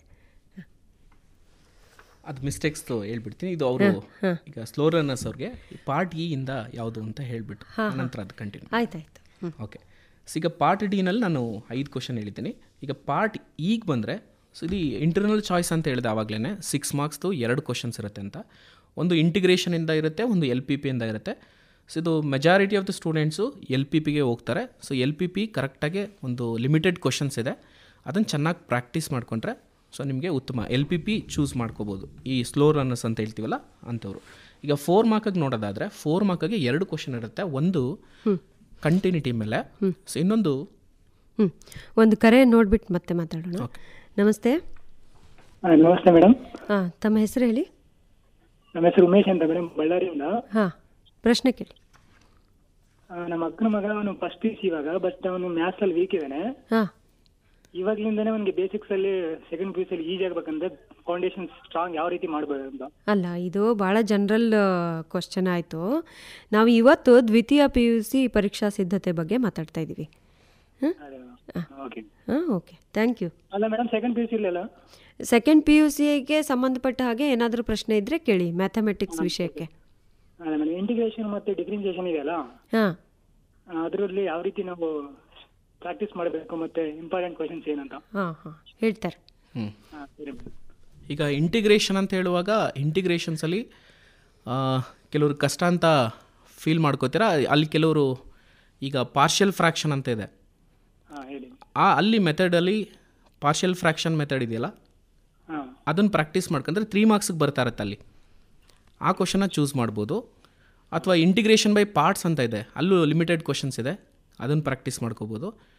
ಸೊ ನಿಮಗೆ ತುಂಬಾ ಇಂಟಿಗ್ರೇಷನ್ ಮಾಡೋಕ್ಕೆ ಬರೋಲ್ಲ, ಕಷ್ಟ ಆಗುತ್ತೆ ಅಂದರೆ ಸೊ ನೀವು ಅದನ್ನು ನೋಡಿ, ಅದ್ರಲ್ಲಿ ನಿಮ್ಮ ಚಾಯ್ಸ್ ಅದು. ಆಯಿತಾ? ನೆಕ್ಸ್ಟ್ ಕಂಟಿನ್ಯೂಟಿ ಡಿಫ್ರೆನ್ಷಿಯಬಿಲಿಟಿ ಈಸಿ ಇದೆಯಲ್ವಾ, ಇಂಟಿಗ್ರೇಷನ್ಗಿಂತ ನಿಮ್ಮ ಕಂಟಿನ್ಯೂಟಿ ಡಿಫ್ರೆನ್ಷಿಯಬಿಲಿಟಿ ಈಸಿ ಇರುತ್ತೆ. ಸೊ ಕಂಟಿನ್ಯೂಟಿಯಿಂದ 4 ಮಾರ್ಕ್ ಕ್ವಶನ್ಸ್ ಬರುತ್ತಲ್ಲ, ಕೆ ವ್ಯಾಲ್ಯೂ ಫೈಂಡ್ ಔಟ್ ಮಾಡೋದು, ಅದನ್ನು ನೋಡ್ಕೋಬೋದು. ಹಾಗೆ ಡಿಫ್ರೆನ್ಷಿಯಬಿಲಿಟಿಲಿ ಸೆಕೆಂಡ್ ಆರ್ಡರ್ ಡೆರಿವೇಟಿವ್ಸ್ ಬರುತ್ತೆ, ಅದನ್ನು ಪ್ರಾಕ್ಟೀಸ್ ಮಾಡ್ಕೊಳ್ಳಿ. ಹಾಗೆ 3 ಮಾರ್ಕ್ಗೆ ಪ್ಯಾರಾಮೆಟ್ರಿಕ್ ಡಿಫ್ರೆನ್ಷಿಯೇಷನ್ಸ್ ಇರುತ್ತೆ, ಅದನ್ನು ಚೆನ್ನಾಗಿ ಪ್ರಾಕ್ಟೀಸ್ ಮಾಡಿ. ಸರಿ ಸರ್, ಓಕೆ. ಧನ್ಯವಾದ. ನಮಸ್ತೆ. ಹಲೋ, ನಮಸ್ಕಾರ. ತಮ್ಮ ಹೆಸರು? ನಾನು ಶಶಾಂಕ್ ಅಂತ, ಸರ್ಕಾರಿ ಪದವಿ. ಪ್ರಶ್ನೆ ಕೇಳಿ. ನಾನು ಮ್ಯಾಥ್ಸ್ ನಲ್ಲಿ 100 ಸ್ಕೋರ್ ಮಾಡಬೇಕು ಅಂದ್ರೆ ಮರ್ತೋಗ್ಬಾರ್ದು, ಅದಕ್ಕೆ ಏನಾದ್ರು ಟಿಪ್ಸ್ ಇದೆಯಾ? ಮರ್ತು ಹೋಗ್ಬಾರ್ದು ಹೇಳ್ತಾರೆ. ಅಂದರೆ ಕ್ವಶನ್ ಅರ್ಥ ಆಗಲಿಲ್ಲ. ಅಂದರೆ ಸರ್, ಅವರು ಈಗ 100ಕ್ಕೆ 100 ತೆಗಿಬೇಕು ಅಂತ ಆಸೆ ಇಟ್ಕೊಂಡು ಓದ್ತಾ ಇದ್ದಾರೆ. ಕ್ವಶನ್ ಪೇಪರ್ ನೋಡಿದ ತಕ್ಷಣ ನಂಗೆ ಮರ್ತು ಹೋಗಬಾರ್ದು ಅಂದರೆ ಏನು ಮಾಡಬೇಕು ಅಂತ. ಇದಕ್ಕೇನಿಲ್ಲ, ಪ್ರಾಕ್ಟೀಸ್ ಮಾಡಬೇಕಷ್ಟೇ ನೀವು. ಸೊ ಬರೆದು ಪ್ರಾಕ್ಟೀಸ್ ಮಾಡಬೇಕು. ಇದು ಮರವು ಕೆಲವ್ರಿಗೆ ಇದ್ದೇ ಇರುತ್ತೆ, ಕೆಲವು ಮಕ್ಕಳಿಗೆ. ಇದೇನಿಲ್ಲ, ಅದಕ್ಕೆ ಸೊಲ್ಯೂಷನೇ ಇಲ್ಲ. ನೀವು ಪ್ರಾಕ್ಟೀಸ್ ಮಾಡಬೇಕು ಚೆನ್ನಾಗಿ, ನಂಬರ್ ಆಫ್ ಟೈಮ್ಸ್ ಬರೀಬೇಕು. ಈ ಕೆಲವರೆಲ್ಲ ನೋಡ್ಕೊಂಡು ಬರ್ತಾರೆ ಎಕ್ಸಾಮ್ಗೆ. ಈಗ ನಾವು ಲ್ಯಾಂಗ್ವೇಜಸ್ ಓದ್ತೀವಲ್ಲ, ಆ ರೀತಿ ಓದ್ಕೊಂಡು ಬಂದರೆ ಮರ್ತೋಗ್ಬಿಡುತ್ತೆ. ಸೊ ಈಗ ಅಲ್ಲಿ ನೋಡಿದ ತಕ್ಷಣ ಏನನ್ಸುತ್ತೆ ಕೆಲವ್ರ ಮಕ್ಕಳಿಗೆ, ಇದು ಗೊತ್ತಿದೆ ಮಾಡ್ತೀನಿ ಎಕ್ಸಾಮಲ್ಲಿ ಅಂತ. ಬಟ್ ಎಕ್ಸಾಮ್ಗೆ ಹೋದಾಗ ಅದನ್ನು ಮರೆತು ಬಿಡ್ತಾರೆ ಅನ್ನುವಂಥದ್ದಲ್ಲಿ. ಸೊ ನಂಬರ್ ಆಫ್ ಟೈಮ್ಸ್ ಬರೆದಾಗ ಅದು ತಲೆಯಲ್ಲಿ ಉಳ್ಕೊಂಡಿರುತ್ತೆ ಅನ್ನೋಂಥದ್ದಲ್ಲಿ. ಬೇರೆ ಪ್ರಶ್ನೆ ಇದೆಯಾ? ಇಷ್ಟೇ. ಇಷ್ಟೇ. ಧನ್ಯವಾದ. ಹಾಂ, ನಮಸ್ತೆ. ಹಲೋ, ನಮಸ್ಕಾರ. ನಾವು ಗಲ್ಫ್ರಿ ಕಾಲೇಜ್ ಅಫಿಸರಿಂದ ಬರ್ತೀವಿ, ಪೂರ್ತಿ ಮಾಡ್ತೀವಿ. ಹಾಂ, ನಾವೀಗ ಪ್ರಾಬಬಿಲಿಟಿ ಮತ್ತೆ ಇಂಟಿಗ್ರೇಷನ್ ಚಾಪ್ಟರ್ ಅಲ್ಲಿ 1 ಮಾರ್ಕ್ಸ್ ಮಾತ್ರ ಓದ್ಕೊಂಡು ಇನ್ ಅದರ್ಸ್ ಕ್ವಶನ್ಸ್ ನ ರೆಡ್ಯೂಸ್ ಮಾಡಿ ಔಟ್ ಆಫ್ ತೆಗಿಬೋದಾ? ಹೌದೌದು, ಖಂಡಿತ. ಇಲ್ಲಿ ಕೆಲವು ಚಾಪ್ಟರ್ಗಳನ್ನ ನೀವು ಬಿಟ್ರೂ, ನಿಮ್ಗೆ ಯಾವ ಕಷ್ಟವಾಗಿರೋಂಥ ಚಾಪ್ಟರ್ಗಳನ್ನ ಬಿಟ್ರೂ ಕೂಡ ನೀವು MCQs ಕಾನ್ಸಂಟ್ರೇಟ್ ಮಾಡಿದ್ರೆ ಸೊ ಖಂಡಿತ ಔಟ್ ಆಫ್ ಔಟ್ ತೆಗೆಯುವಂಥ ಚಾನ್ಸಸ್ ಇರುತ್ತೆ, ತೆಗಿಬೋದು. ಈಗ ಇದುವರೆಗೆ ಬಂದಿರುವ ಪ್ರಶ್ನೆಗಳನ್ನು ನೋಡಿದ್ರೆ ಈಗ ಒಂದು 4 ಜನ ಔಟ್ ಆಫ್ ಔಟ್ ತೆಗೆಯೋದು ಹೇಗೆ ಅಂತಲೇ ಕೇಳಿದರು. ಸರಿ, ಎಲ್ಲ ಓದಿರ್ತಾರೆ, ಕೊನೆಗೆ ನಾವು ಫಲಿತಾಂಶ ಬಂದಾಗಲೂ ಅಷ್ಟೇ ನನಗೆ 1 ಮಾರ್ಕ್ ಹೋಗಿದೆ ಅಂತ ಹೇಳ್ಬಿಟ್ಟು 1 ಮಾರ್ಕ್ ಕಡಿಮೆ ಬಂದಿದೆ ಅಂತ ರಿವ್ಯಾಲ್ಯುವೇಷನ್ ಹೋಗೋದು ಅದೆಲ್ಲ ಇರುತ್ತೆ. ನೀವು ಕಂಡ ಹಾಗೆ ಯಾವ ಥರ ಮಿಸ್ಟೇಕ್ಸ್ ಮಾಡಿ ಆ ಥರ ಅಂದರೆ 100ಕ್ಕೆ 100 ತೆಗೆಯುವಂಥ ವಿದ್ಯಾರ್ಥಿ 1 ಮಾರ್ಕ್ ಕಡಿಮೆ ಬಂದಾಗ ಅಥವಾ 2 ಮಾರ್ಕ್ ಕಡಿಮೆ ಬಂದಾಗ ಯಾವ ಥರ ಒಂದು ಸಣ್ಣ ಮಿಸ್ಟೇಕ್ ಆಗಬಹುದು? ಹಾಂ, ಸೊ ಅಂದರೆ ಈಗ ಕೆಲವು ಕಾಮನ್ ಮಿಸ್ಟೇಕ್ಸ್ಗಳು ಎಲ್ಲರಿಂದನೂ ಆಗುತ್ತೆ. ಯಾವ ರೀತಿ ಅಂದರೆ ಈಗ ಡೇಟಾನ ತಗೊಳ್ಳುವಾಗ ಇನ್ಕರೆಕ್ಟ್ ಡೇಟಾ ತಗೊಳ್ತಾರೆ ಕೆಲವರು. ಈಗ ಕ್ವಶನ್ ಪೇಪರಲ್ಲಿ -2 ಇರುತ್ತೆ, ಇವನು ಇಲ್ಲಿ ಬರ್ಕೊಳ್ಳುವಾಗ +2 ಅಂತ ಬರ್ಕೊಂಬಿಟ್ಟಿರ್ತಾನೆ. ಅದು ಬೈ ಮಿಸ್ ಆಗಿರುತ್ತೆ. ಈಗ ಮ್ಯಾಟ್ರಿಸಸ್ನ ಚಾಪ್ಟರ್ಗಳಲ್ಲೆಲ್ಲ ನಾವೇನು ಮಾಡ್ತೀವಿ, ಜಸ್ಟ್ ಅಲ್ಲಿ -2 ಇದ್ದು +2 ಆದರೆ ಮುಗೀತೆಲ್ಲ, ಫುಲ್ ಪ್ರಾಬ್ಲಮ್ಮೇ ತಪ್ಪಾಗ್ಬಿಡುತ್ತೆ. ಆ ಥರದನ್ನ ಸ್ವಲ್ಪ ಕರೆಕ್ಟಾಗಿ ಅವಾಯ್ಡ್ ಮಾಡ್ಕೋಬೇಕಲ್ಲಿ. ಸೊ ಕ್ವಶನ್ನ ನೋಡಿ ಕರೆಕ್ಟಾಗಿ ಡೇಟಾನ ತೊಗೋಬೇಕು ಅನ್ನೋಂಥದ್ದು. ಹಾಗೆ LPPನಲ್ಲೂ ಅಷ್ಟೇ ಕೆಲವು ಸರಿ ಇಲ್ಲ ಇನ್ಈಕ್ವಾಲಿಟೀಸ್ ಬರುತ್ತೆ, ಲೆಸ್ ದನ್ ಆರ್ ಈಕ್ವಲ್ ಅನ್ನೋದು ಇದ್ದಿದ್ರೆ ಇಲ್ಲಿ ಬರ್ಕೊಳ್ಳುವಾಗ ಅವ್ನು greater than or equal to ಅಂತ ಬರ್ಕೊಂಬಿಟ್ಟಿರ್ತಾನೆ. ಸೊ ಈ ಥರದ್ದು ಅವಾಯ್ಡ್ ಆಗಬೇಕಲ್ಲಿ. ಹಾಗೆ ಕೆಲವು ಮ್ಯಾಟ್ರಿಸಸ್ಸಿಂದ ಡಿಟರ್ಮೆಂಟ್ಸ್ ಈ ಚಾಪ್ಟರ್ಗಳಲ್ಲೂ ಮಿಸ್ಟೇಕ್ಸ್ ಏನಾಗುತ್ತೆ ಅಂದರೆ ಬ್ರ್ಯಾಕೆಟ್ಸ್ಗಳು, ಮ್ಯಾಟ್ರಿಕ್ಸ್ನ ತೊಗೊಂಡೋಗಿ ಡಿಟರ್ಮೆಂಟ್ಸಲ್ಲಿ ಬರ್ದಿರ್ತಾರೆ, ಡಿಟರ್ಮಿನೆಂಟ್ಸ್ ಬ್ರ್ಯಾಕೆಟ್ಸ್ನ ಮ್ಯಾಟ್ರಿಸಸ್ಸಲ್ಲಿ ಬರ್ದಿರ್ತಾರೆ. ಅದು ತಪ್ಪಾಗುತ್ತೆ, ಅಲ್ಲೂ ಮಾರ್ಕ್ಸ್ಗಳನ್ನು ಕಳ್ಕೊತಾರೆ ಅವರು. ಹಾಗೆ ಇನ್ನೂ ಈಗ A ಇನ್ವರ್ಸ್ ಅಂತ ಬರುತ್ತೆ, A' ಅಂತ ಬರುತ್ತೆ, ಎರಡಕ್ಕೂ ಕನ್ಫ್ಯೂಷನ್ ಮಾಡ್ಕೋತಾರೆ. ಸೊ A' ಅಂತ ಮತ್ತು A ಇನ್ವರ್ಸ್ ಅದನ್ನು ಕರೆಕ್ಟಾಗಿ ನೋಡ್ಕೊಂಬಿಡಿ ಅದು. ಹಾಗೆ ಇನ್ನು ಡಿಫ್ರೆನ್ಷಿಯೇಷನಲ್ಲೂ ಬಂದರೆ, ಡಿಫ್ರೆನ್ಷಿಯೇಷನಲ್ಲಿ ಸಮ್ಟೈಮ್ಸ್ ಈಗ Y ಅನ್ನೋ ಫಂಕ್ಷನ್ ಕೊಟ್ಟಿರ್ತಾರೆ, ನೀವು Y ಅಂತ ಬರೆದಿದ್ದೀರ, ಡೆರವೇಟಿವ್ ಬರೆಯುವಾಗ ನೊಟೇಷನ್ಸೇ ಬರೆಯಲ್ಲ. ಆ ನೊಟೇಷನ್ಗಳನ್ನು ಫಸ್ಟ್ ಬರೀಬೇಕು, ಡಿವಾ/dx ಅಂತ ಬರೀಬೇಕು. ಹಾಗೆ ಈಗ ಲಾಗರಿಥಮಿಕ್ ಡಿಫ್ರೆನ್ಷಿಯೇಷನ್ ಅಂತ ಬರುತ್ತೆ, ಅಲ್ಲಿ ಕೆಲವು ಪ್ರಾಬ್ಲಮ್ಸ್ ಈ ಥರ ಕೇಳ್ತಾರೆ, x⁴x plus x⁴sin x sum of 2 functions ಕೊಟ್ಟಾಗ, 2 ಫಂಕ್ಷನ್ಸ್ ಕೊಟ್ಟಾಗ ಅಲ್ಲಿ ಯಾವುದೇ ಕಾರಣಕ್ಕೂ ನಾವು ಲಾಗ್ನ ಡೈರೆಕ್ಟಾಗಿ ಅಪ್ಲೈ ಮಾಡೋಕ್ಕೆ ಬರಲ್ಲ. ಅಲ್ಲಿ ಲಾಗರಿಥಮಿಕ್ ಡಿಫ್ರೆನ್ಷಿಯೇಷನ್ ಆ ಕಾನ್ಸೆಪ್ಟು ಅಂತ ಏನು ಮಾಡ್ತಾರೆ ಹುಡುಗರು ಅಂದರೆ ಲಾಗ್ನ ಅಪ್ಲೈ ಮಾಡಿಬಿಡ್ತಾರೆ ಡೈರೆಕ್ಟ್. ಆ ಡೈರೆಕ್ಟಾಗಿ ಲಾಗ್ನ ಅಪ್ಲೈ ಮಾಡಬಾರ್ದು, ಇಂಡಿವಿಜುವಲ್ ಆಗಿ ಫಂಕ್ಷನ್ನ ಒಂದು U ಅಂತ ತೊಗೊಂಡು ಇನ್ನೊಂದು V ಅಂತ ತೊಗೊಂಡು ಸಪ್ರೇಟಾಗಿ ಲಾಗರಿಥಮ್ ತೊಗೊಂಡು ಡಿಫ್ರೆನ್ಷಿಯೇಟ್ ಮಾಡಬೇಕು, ಅನಂತರ ಸಮ್ ತೊಗೋಬೇಕಾಗತ್ತೆ. ಅನಂತರ ಈಗ ಇಂಡೆಫಿನೆಟ್ ಇಂಟೆಗ್ರಲ್ಸಲ್ಲಿ ಅಲ್ಲೇನಾಗುತ್ತೆ ಅಂದರೆ ಇಂಟಿಗ್ರೇಷನ್ ಫುಲ್ ಲಾಸ್ಟ್ ಕಡೆ ಸ್ಟೆಪ್ ತನಕನೂ ಮಾಡಿರ್ತಾರೆ, ಲಾಸ್ಟಲ್ಲಿ C ಬರೆಯೋದನ್ನ ಮರೆತು ಬಿಡ್ತಾರೆ. ಅಂದರೆ ಈಗ ಸಮ್ಟೈಮ್ಸ್ ಏನಾಗುತ್ತೆ ಅಂದರೆ C ಬರ್ದಿಲ್ಲ ಅಂದರೆ ನಾವು ಅಲ್ಲಿ ಮಾರ್ಕ್ಸ್ ಕೊಡುವಂಥ ಚಾನ್ಸಸ್ಸು ಇರುತ್ತೆ. ಬಟ್ ಏನಾಗುತ್ತೆ ಅಂದರೆ ಮ್ಯಾಕ್ಸಿಮಮ್ ಈಗ ಔಟ್ ಆಫ್ ಔಟ್ ಬರೆಯುವಂಥ ಬರುವಂಥ ಸ್ಟೂಡೆಂಟ್ಗಳು ಎಕ್ಸ್ಪೆಕ್ಟ್ ಮಾಡುವಂಥವ್ರು ಇಂಥ ಸಿಲಿ ಮಿಸ್ಟೇಕ್ಗಳನ್ನ ಅವಾಯ್ಡ್ ಮಾಡಬೇಕು ಅನ್ನೋಂಥದ್ದು. ಹಾಗೆ LPPನಲ್ಲಿ ಸೊ ಮೇಜರಾಗಿ ಮಿಸ್ಟೇಕ್ ಮಾಡೋದು LPPನಲ್ಲಿ. ಸೊ ಅಲ್ಲಿ ಫೀಸಿಬಲ್ ರೀಜನ್ನ ಅವ್ರಿಗೆ ಗೊತ್ತಿರುತ್ತೆ. ಸೊ ಅಲ್ಲಿ ಗಾಬ್ರಿನಲ್ಲಿ ಏನು ಮಾಡ್ತಾರೆ ಅವರು, ಜಸ್ಟ್ ಅದನ್ನು ಶೇಡ್ ಮಾಡ್ದೇನೆ ಮರೆತುಬಿಟ್ಟು ಮುಂದಕ್ಕೆಲ್ಲ ಆನ್ಸರ್ ಮಾಡಿರ್ತಾರೆ. ಹಾಗಾಗಿ ಅಲ್ಲಿ ಶೇಡ್ ಮಾಡಿಲ್ಲ ಅಂದರೆ ಅದಕ್ಕೂ ಮಾರ್ಕ್ಸ್ ಕಟ್ ಆಗುತ್ತೆ, ಶೇಡ್ ಮಾಡಬೇಕು ಕರೆಕ್ಟಾಗಿ. ಹಾಗೆ ವೆಕ್ಟರ್ಸ್ ಮತ್ತು 3D ಇಂದ ಬಂದರೆ ಈ ಸಿಂಬಲ್ಸ್, ವೆಕ್ಟರ್ ಸಿಂಬಲ್ ಆ್ಯರೋಗಳನ್ನು ಬರ್ದಿರಲ್ಲ, ಮತ್ತು ಅಲ್ಲಿ I cap J cap K cap ಅಂತ ಕ್ಯಾಪ್ಸ್ಗಳನ್ನು ಬರ್ದಿರಲ್ಲ, ಅದನ್ನು ಕರೆಕ್ಟಾಗಿ ಗಮನದಲ್ಲಿ ಇಟ್ಕೋಬೇಕಾಗತ್ತೆ. ಹಾಗೆ ಕೆಲವು ಫಿಗರ್ಗಳನ್ನು ಬರೀಬೇಕಾಗುತ್ತೆ, ಕೆಲವು ಡೆರವೇಷನ್ಸ್ ಇದ್ದಾಗ. ಈಗ 3D geometry, especially 3D geometry ಮತ್ತು ಸೆಕ್ಷನ್ ಫಾರ್ಮುಲಾ, ಹಾಗೆ ಅಪ್ಲಿಕೇಶನ್ ಆಫ್ ಇಂಟಿಗ್ರಲ್ಸ್, ಈ ರೀತಿ ಚಾಪ್ಟರ್ಗಳಲ್ಲಿ ಡೆರವೇಷನ್ಸ್ ಬರೋದ್ರಿಂದ ಅಲ್ಲೇನಾಗುತ್ತೆ ನೀವು ಅಂದರೆ ಸೊ ಡಯಾಗ್ರಾಮ್ಸು ಮಸ್ಟ್ ಅದು ಬರೀಬೇಕು, ಬರೀಲ್ಲ ಅಂದರೆ ಅಲ್ಲೂ ಮಾರ್ಕ್ಸ್ನ ಕಳ್ಕೊತೀರ ಅನ್ನೋಂಥದ್ದಲ್ಲಿ. ಈ ರೀತಿ ಮಿಸ್ಟೇಕ್ಗಳನ್ನು ಮಾಡ್ತಾರೆ, ಮಿಸ್ಟೇಕ್ಸ್ ಆಗುತ್ತೆ. ಈಗ ಸರ್ ನೀವು ಹೇಳಿದ್ರಿ ಅಲ್ಲ, ಈ ಹೇಳಿದಂಥ ಮಿಸ್ಟೇಕ್ಸ್ಗೆ ಕೆಲವು ಉದಾಹರಣೆಗಳನ್ನು ಕೊಡ್ಬೋದು, ಅಥವಾ ಉದಾಹರಣೆಗಳನ್ನು ಕೊಟ್ಟು ಮಕ್ಕಳಿಗೆ ಕೇಳಿಸ್ಬೋದಾ ಅಂತ? ಹಾಂ, ಹೌದು. ಈಗ ನಾನು ಅದೇ ಹೇಳಿದ್ನಲ್ಲ, ಮ್ಯಾಟ್ರಿಸಸ್ಸಿಂದ ಬರ್ಕೊಂಡಿರ್ತಾರೆ, ಅಲ್ಲಿ ತುಂಬ ಲೆಂತಿ ಪ್ರೋಸೆಸ್ ಅದು. ಸ್ಟಾರ್ಟಿಂಗ್ ಇನಿಷಿಯಲೇ ನೀವು ತಪ್ಪು ಬರ್ಕೊಂಬಿಟ್ರೆ ಇಡೀ ಉತ್ತರನೇ ತಪ್ಪಾಗುತ್ತೆ. ಆ ಥರ. ಒಂದು ಕರೆ ಇದೆ ನೋಡೋಣ. ನಮಸ್ತೆ. ನಮಸ್ತೆ. Hello madam. ಹಾಂ, ಇದು ಕಂಟಿನ್ಯೂಟಿ ಡಿಫರೆನ್ಸಿಟಿ ಸ್ಕಿಪ್ ಮಾಡ್ಬೋದಾ? ಹಾಂ, ಹೇಳ್ತಾರೆ ಸರ್. ತಮ್ಮ ಹೆಸರು ಹೇಳಲಿಲ್ಲ. ವಿವೇಕ್. ಹಾಂ, ವಿವೇಕ್. ಈಗ ಕಂಟಿನ್ಯೂಟಿ ಡಿಫ್ರೆನ್ಷಿಯಬಿಲಿಟಿ ಅದೊಂದನ್ನೇ ಸ್ಕಿಪ್ ಮಾಡ್ತಾಯಿದ್ರೆ ಇಂಟಿಗ್ರೇಷನ್ಸ್ ಇವೆಲ್ಲ ಏನು ಮಾಡ್ತಾ ಇದ್ದೀರಾ? ಸರ್ ಅದು ಓದ್ತೀನಿ, ಬಟ್ ಕಂಟಿನ್ಯೂಟಿ ಡಿಫರೆನ್ಸ್ ಸ್ವಲ್ಪ ಕಷ್ಟ ಆಗ್ತದೆ. ಹಾಂ, ಹೌದಾ? ನಿಮಗೆ ಅದು ಕಷ್ಟ ಅಂತ ಅನಿಸ್ತಾ ಇದೆಯಾ? ಇಂಟಿಗ್ರೇಷನ್ ಈಸಿ ಇದೆಯಾ ನಿಮಗೆ? ಹಾಂ ಸರ್. ಹಾಂ ಹಾಂ ಹಾಂ. ಆ್ಯಕ್ಚುಲಿ ನೀವು ಕಂಟಿನ್ಯೂಟಿ ಮತ್ತು ಡಿಫ್ರೆನ್ಷಿಯಬಿಲಿಟಿ ಗೊತ್ತಿದ್ರೆ ತಾನೇ ಇಂಟಿಗ್ರೇಷನ್ಸ್ ಮಾಡೋಕ್ಕಾಗೋದು. ಸರ್ ಸ್ವಲ್ಪ ಅಂದರೆ ಕಷ್ಟ ಆಗ್ತದೆ ಅಂತ. ಹಲೋ. ಹಾಂ ಹಾಂ, ಹೇಳಿ. ಕೇಳಿಸ್ತಾ ಇದೆ ಸರ್. ಕಷ್ಟ ಅಂತ ಅನ್ಕೊಳಕ್ಕೆ ಹೋಗ್ಬೇಡಿ. ಈಗ ಅಲ್ಲಿ ಕಂಟಿನ್ಯೂಟಿ ಅನ್ನಲ್ಲಿ ಕೆ ವ್ಯಾಲ್ಯೂ ಫೈಂಡ್ ಔಟ್ ಮಾಡೋದಿರುತ್ತಲ್ವಾ, ಅಲ್ಲಿ ಲಿಮಿಟೆಡ್ ಕ್ವಶನ್ಸ್ ಇದೆ. ಅದನ್ನು ಚೆನ್ನಾಗಿ ಪ್ರಾಕ್ಟೀಸ್ ಮಾಡಿ. ಜೊತೆಗೆ ಈಗ ಸೆಕೆಂಡ್ ಆರ್ಡರ್ ಡೆರಿವೇಟಿವ್ಸ್ 5 ಮಾರ್ಕ್ಸ್ಗೆ ಬೇರೆ ಕ್ವಶನ್ಸ್ಗಳು ಇದ್ದಾವೆ, ಬಟ್ ಅಲ್ಲಿ ಸೆಕೆಂಡ್ ಆರ್ಡರ್ ಡೆರಿವೇಟಿವ್ಸ್ದು ನೋಡ್ಕೊಳ್ಳಿ. ಹಾಗೆ 3 ಮಾರ್ಕಲ್ಲಿ ಪ್ಯಾರಾಮೆಟ್ರಿಕ್ ಡಿಫ್ರೆನ್ಷಿಯೇಷನು ಮತ್ತು ಲಾಗರಿದಮಿಕ್ ಡಿಫ್ರೆನ್ಷಿಯೇಷನ್ನ ಚೆನ್ನಾಗಿ ಪ್ರಾಕ್ಟೀಸ್ ಮಾಡಿ. ಕಷ್ಟ ಏನಿಲ್ಲ, ಈಸಿ ಇದೆ. ನಿಮ್ಗೆ ಆ ಥರ ಫೀಲ್ ಆಗ್ತಾ ಇದೆ ಅನಿಸುತ್ತೆ. ನಿಮಗೆ ಮತ್ತೆ ಕಷ್ಟ ಆದರೆ ಕಾರ್ಯಕ್ರಮದ ಕೊನೆಗೆ ಸರ್ ನಂಬರನ್ನು ಕೊಡ್ತೀವಿ, ಮೊಬೈಲ್ ನಂಬರನ್ನು ಕೇಳಿಬಿಟ್ಟು ಕೂಡ ನೀವು ತಿಳ್ಕೊಬಹುದು. ನಮಸ್ತೆ. ಹಾಂ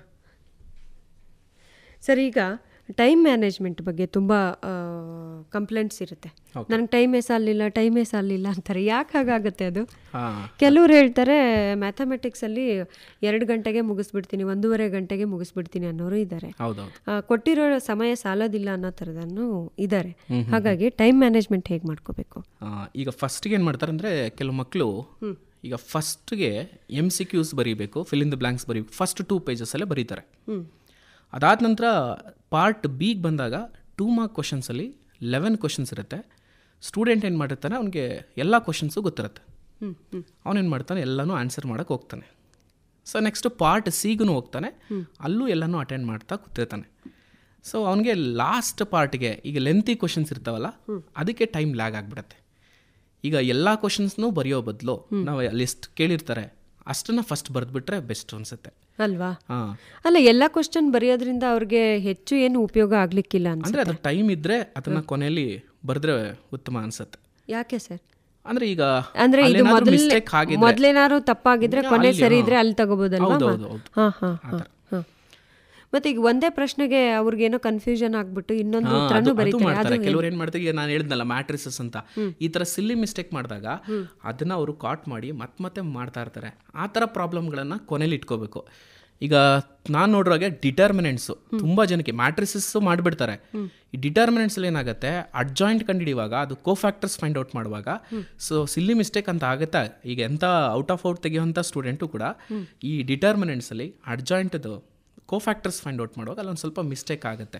ಅದಕ್ಕೆ ಅದು ಟೈಮ್ ಕಿಲ್ ಆದಾಗ ನನಗೆ ಏನಾಗುತ್ತೆ, ಮತ್ತೆ ಅದನ್ನು ಸಾಲ್ವ್ ಮಾಡ್ತಾನೆ ಕೂತಿರ್ತಾರೆ. ಅಂಥ ಕ್ವಶನ್ಸ್ನೆಲ್ಲ ಕೊನೆಗೆ ಇಟ್ಕೋಬೇಕು. ಒಂದು ಈಗ ಅವ್ರಿಗೆ 2 ಉತ್ತರ ಸರಿ ಅನ್ಸಿರುತ್ತೆ ಒಂದು ಪ್ರಶ್ನೆಗೆ, 2 ಬರೀತಾರೆ. ನೀವು ಮೊದಲು ಬರ್ದಿರೋದು ತಗೋತೀರಾ ಅಥವಾ ಯಾವ್ದು ಸರಿ ಇದೆ ಅದನ್ನ ತಗೋತೀರಾ? ಯಾವ್ದು ಈಗ 5 ಮಾರ್ಕ್ 2 ಮಾರ್ಕ್ ಯಾವ್ದ್ರಲ್ಲ? ಹೌದು 2 ಕಡೆಗೆ ಬರ್ದಿರ್ತಾರೆ ಸರ್. ಮೊದಲನೇ ಪೇಜಲ್ಲಿ ಒಂದು ಬರೀತಾರೆ, ಕೊನೆಗೆಲ್ಲೋ ಬರೀತಾರೆ. ಆವಾಗ ವಿದ್ಯಾರ್ಥಿಗೆ ಅನುಕೂಲ ಆಗಲಿ ಅಂತ ಕೊನೆ ಎಲ್ಲಿ ಬರ್ತಾರೋ ಅದನ್ನು ಕರೆಕ್ಷನ್ ತಗೋಬಹುದು.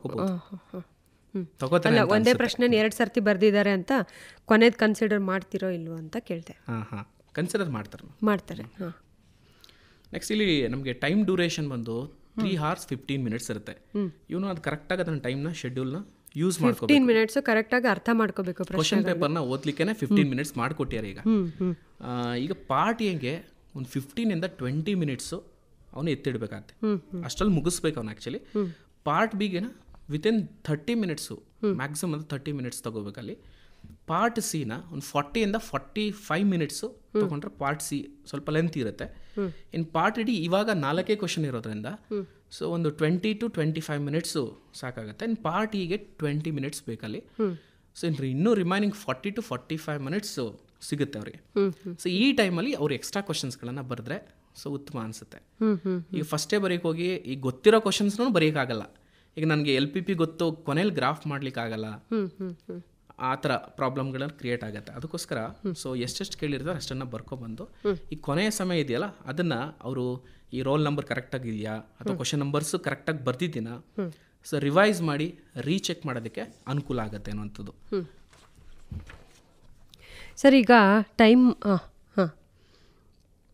ಈಗ 100ಕ್ಕೆ 100 ತೆಗಿಬೇಕು ಅನ್ನುವಂತಹ ವಿದ್ಯಾರ್ಥಿಗಳು ಹೇಗೆ ತಯಾರಾಗಬೇಕು? ಈಗ 100ಕ್ಕೆ 100 ಅಂಕಗಳನ್ನು ತೆಗೆಯುವಂಥ ವಿದ್ಯಾರ್ಥಿಗಳು ಹೆಚ್ಚು ಒತ್ತು ಕೊಡಬೇಕಾಗಿರೋದು MCQಸ್ಗೆ. ಸೊ MCQಸಲ್ಲಿ ಈಚ್ ಚಾಪ್ಟ್ರಲ್ಲಿ ಸೊ MCQಸು NCERT ಟೆಕ್ಸ್ಟ್ ಬುಕ್ಕಲ್ಲೂ ಕೊಟ್ಟಿದ್ದಾರೆ, ಹಾಗೆ ನಿಮ್ಮ ಉಪನ್ಯಾಸಕರು ಕೊಟ್ಟಿರ್ತಾರೆ MCQಸು ಯಾವುದಾದ್ರೂ ಮೆಟೀರಿಯಲ್ಸ್ ಕೊಟ್ಟಿರ್ತಾರೆ, ಅದನ್ನು ಸ್ಟಡಿ ಮಾಡ್ಬೋದು. ಹಾಗೆ ಕೆಲವು ಮಕ್ಕಳೇನು ಮಾಡ್ತಾರೆ, ಈಗ ಡೆಫಿನೇಷನ್ಸ್ಗಳನ್ನ ನೆಗ್ಲೆಕ್ಟ್ ಮಾಡ್ತಾರೆ. ಸೊ ಈಗ ವೆರಿ ಶಾರ್ಟ್ ಆನ್ಸರ್ ಟೈಪ್ ಇರೋದಿಲ್ಲ ಅಂತೇಳಿ ಡೆಫಿನೇಷನ್ಸ್ಗಳನ್ನ ನೆಗ್ಲೆಕ್ಟ್ ಮಾಡ್ತಾರೆ. ಸೊ ಈಗ ಡೆಫಿನೇಷನ್ಸ್ಗಳನ್ನು MCQs ಆಗಿ ಕನ್ವರ್ಟ್ ಮಾಡೋದ್ರಿಂದ ಸೊ ನೀವು ಅದನ್ನು ಕರೆಕ್ಟಾಗಿ ನೋಡ್ಕೋಬೇಕಾಗತ್ತೆ. ಈಗ relations and functions, matrices, vectors, LPP ಇಲ್ಲೆಲ್ಲ ಡೆಫಿನೇಷನ್ಸ್ ಬರುತ್ತೆ. ಈ ಡೆಫಿನೇಷನ್ಸ್ಗಳನ್ನು ಸೊ ಕರೆಕ್ಟಾಗಿ ನೋಡಿಕೊಂಡ್ರೆ ಅವನ್ನೂ MCQಸಲ್ಲಿ ಕನ್ವರ್ಷನ್ ಮಾಡ್ಬೋದು ಅನ್ನೋಂಥದ್ದಲ್ಲಿ. ಹಾಗೆ ನೀವು NCERT ಟೆಕ್ಸ್ಟ್ ಬುಕ್ಕಲ್ಲಿರುವಂಥ ಸಾಲ್ವ್ಡ್ ಎಕ್ಸಾಂಪಲ್ಸು, ಎಕ್ಸಸೈಸ್ ಪ್ರಾಬ್ಲಮ್ಸು ಎಲ್ಲನೂ ಸಾಲ್ವ್ ಮಾಡಬೇಕಾಗತ್ತೆ. ಜೊತೆಗೆ ಮಾಡೆಲ್ ಪೇಪರ್ಸು, ಈಗ PU ಬೋರ್ಡಿಂದ ಬಿಟ್ಟಿರೋಂಥ ಮಾಡೆಲ್ ಪೇಪರ್ಸು ಈಗ ನಮ್ಮ ಹಾಸನ ಜಿಲ್ಲಾ ಉಪನಿರ್ದೇಶಕರ ಸಹಕಾರದೊಂದಿಗೆ ಹಾಸನ ಜಿಲ್ಲಾ ಗಣಿತ ವೇದಿಕೆಯಿಂದ ಹ್ಯಾಂಡ್ ಬುಕ್ ಅಂತ ರೆಡಿ ಮಾಡಿದ್ವಿ. ಹ್ಯಾಂಡ್ ಬುಕ್ ಸೊ ಅದು ಪ್ರತಿ ವರ್ಷ ಆಗ್ತಾ ಇದೆ ನಮ್ಮ ಅಲ್ಲಿ ನುರಿತ ಗಣಿತ ಉಪನ್ಯಾಸಕರ ಫೋರಮಿಂದ. ಸೊ ಈಗ ಒಟ್ಟು 8 ಪ್ರಶ್ನೆ ಪತ್ರಿಕೆಗಳನ್ನು ಮಾಡಿದ್ದೀವಿ ಇದರಲ್ಲಿ. ಅದ್ರಲ್ಲಿ 6 ಸಾಲ್ವ್ಡ್ ಇದೆ, ಸೊ 2 ಅನ್ಸಾಲ್ವ್ಡ್ ಇದೆ. ಅದ್ರ ಜೊತೆಗೆ ಇನ್ನೂ ಒಂದು ಇನ್ಫಾರ್ಮೇಷನ್ ಏನಂದರೆ ಚಾಪ್ಟರ್ ವೈಸ್ MCQs ಇನ್ಕ್ಲೂಡ್ ಆಗಿದೆ ಇಲ್ಲಿ. ಚಾಪ್ಟರ್ ವೈಸ್ MCQಸ್ನೂ ಇನ್ಕ್ಲೂಡ್ ಮಾಡಿದ್ವಿ ಆ ಹ್ಯಾಂಡ್ ಬುಕ್ ಒಳಗಡೆ. ಅದು ತುಂಬ ಯೂಸ್ಫುಲ್. ಈಗ ಆಲ್ರೆಡಿ ಹಾಸನ ಡಿಸ್ಟ್ರಿಕ್ಟ್ ಇರುವಂಥ ಎಲ್ಲ ಕಾಲೇಜಸ್ನು ಡಿಸ್ಟ್ರಿಬ್ಯೂಟ್ ಆಗಿದೆ. ಮಕ್ಕಳಿಗೆ ಹೇಗೆ ಅದನ್ನು ಜೆರಾಕ್ಸ್ ಎಲ್ಲ ಮಾಡ್ಕೋಬಹುದು? ಜೆರಾಕ್ಸ್ ಎಲ್ಲ ಬುಕ್ಸ್ನೇ ನಾವು ಮಕ್ಕಳಿಗೆ ಕೊಟ್ಟಿದ್ವಿ. ಈಗ ಲಾಸ್ಟ್ ಇಯರು ಕೂಡ ಇದು ಮಾಡಿ ಸೊ ನಮಗೆ ಮ್ಯಾಕ್ಸಿಮಮ್ ಮಾರ್ಕ್ಸ್ ಅಂದ್ರೆ ಅಪ್ರಾಕ್ಸಿಮೇಟ್ಲಿ 70 to 75 ಮಾರ್ಕ್ಸು ಆ ಹ್ಯಾಂಡ್ ಬುಕ್ಕಿಂದನೇ ಬಂದಿರುವಂಥದ್ದು. ಅದನ್ನು ಗಮನಿಸ್ಬೇಕಿಲ್ಲಿ. ಹಾಗೇನೆ ಇಲ್ಲಿ ಈಗ ಯಾರ ಹತ್ರ ಆದರೂ ಇಲ್ಲದೆ ಇದ್ರೆ ಅಕಸ್ಮಾತ್ ಅದನ್ನ ಉಪನ್ಯಾಸಕರನ್ನು ಸಂಪರ್ಕ ಮಾಡಿ ತಗೋಬಹುದು.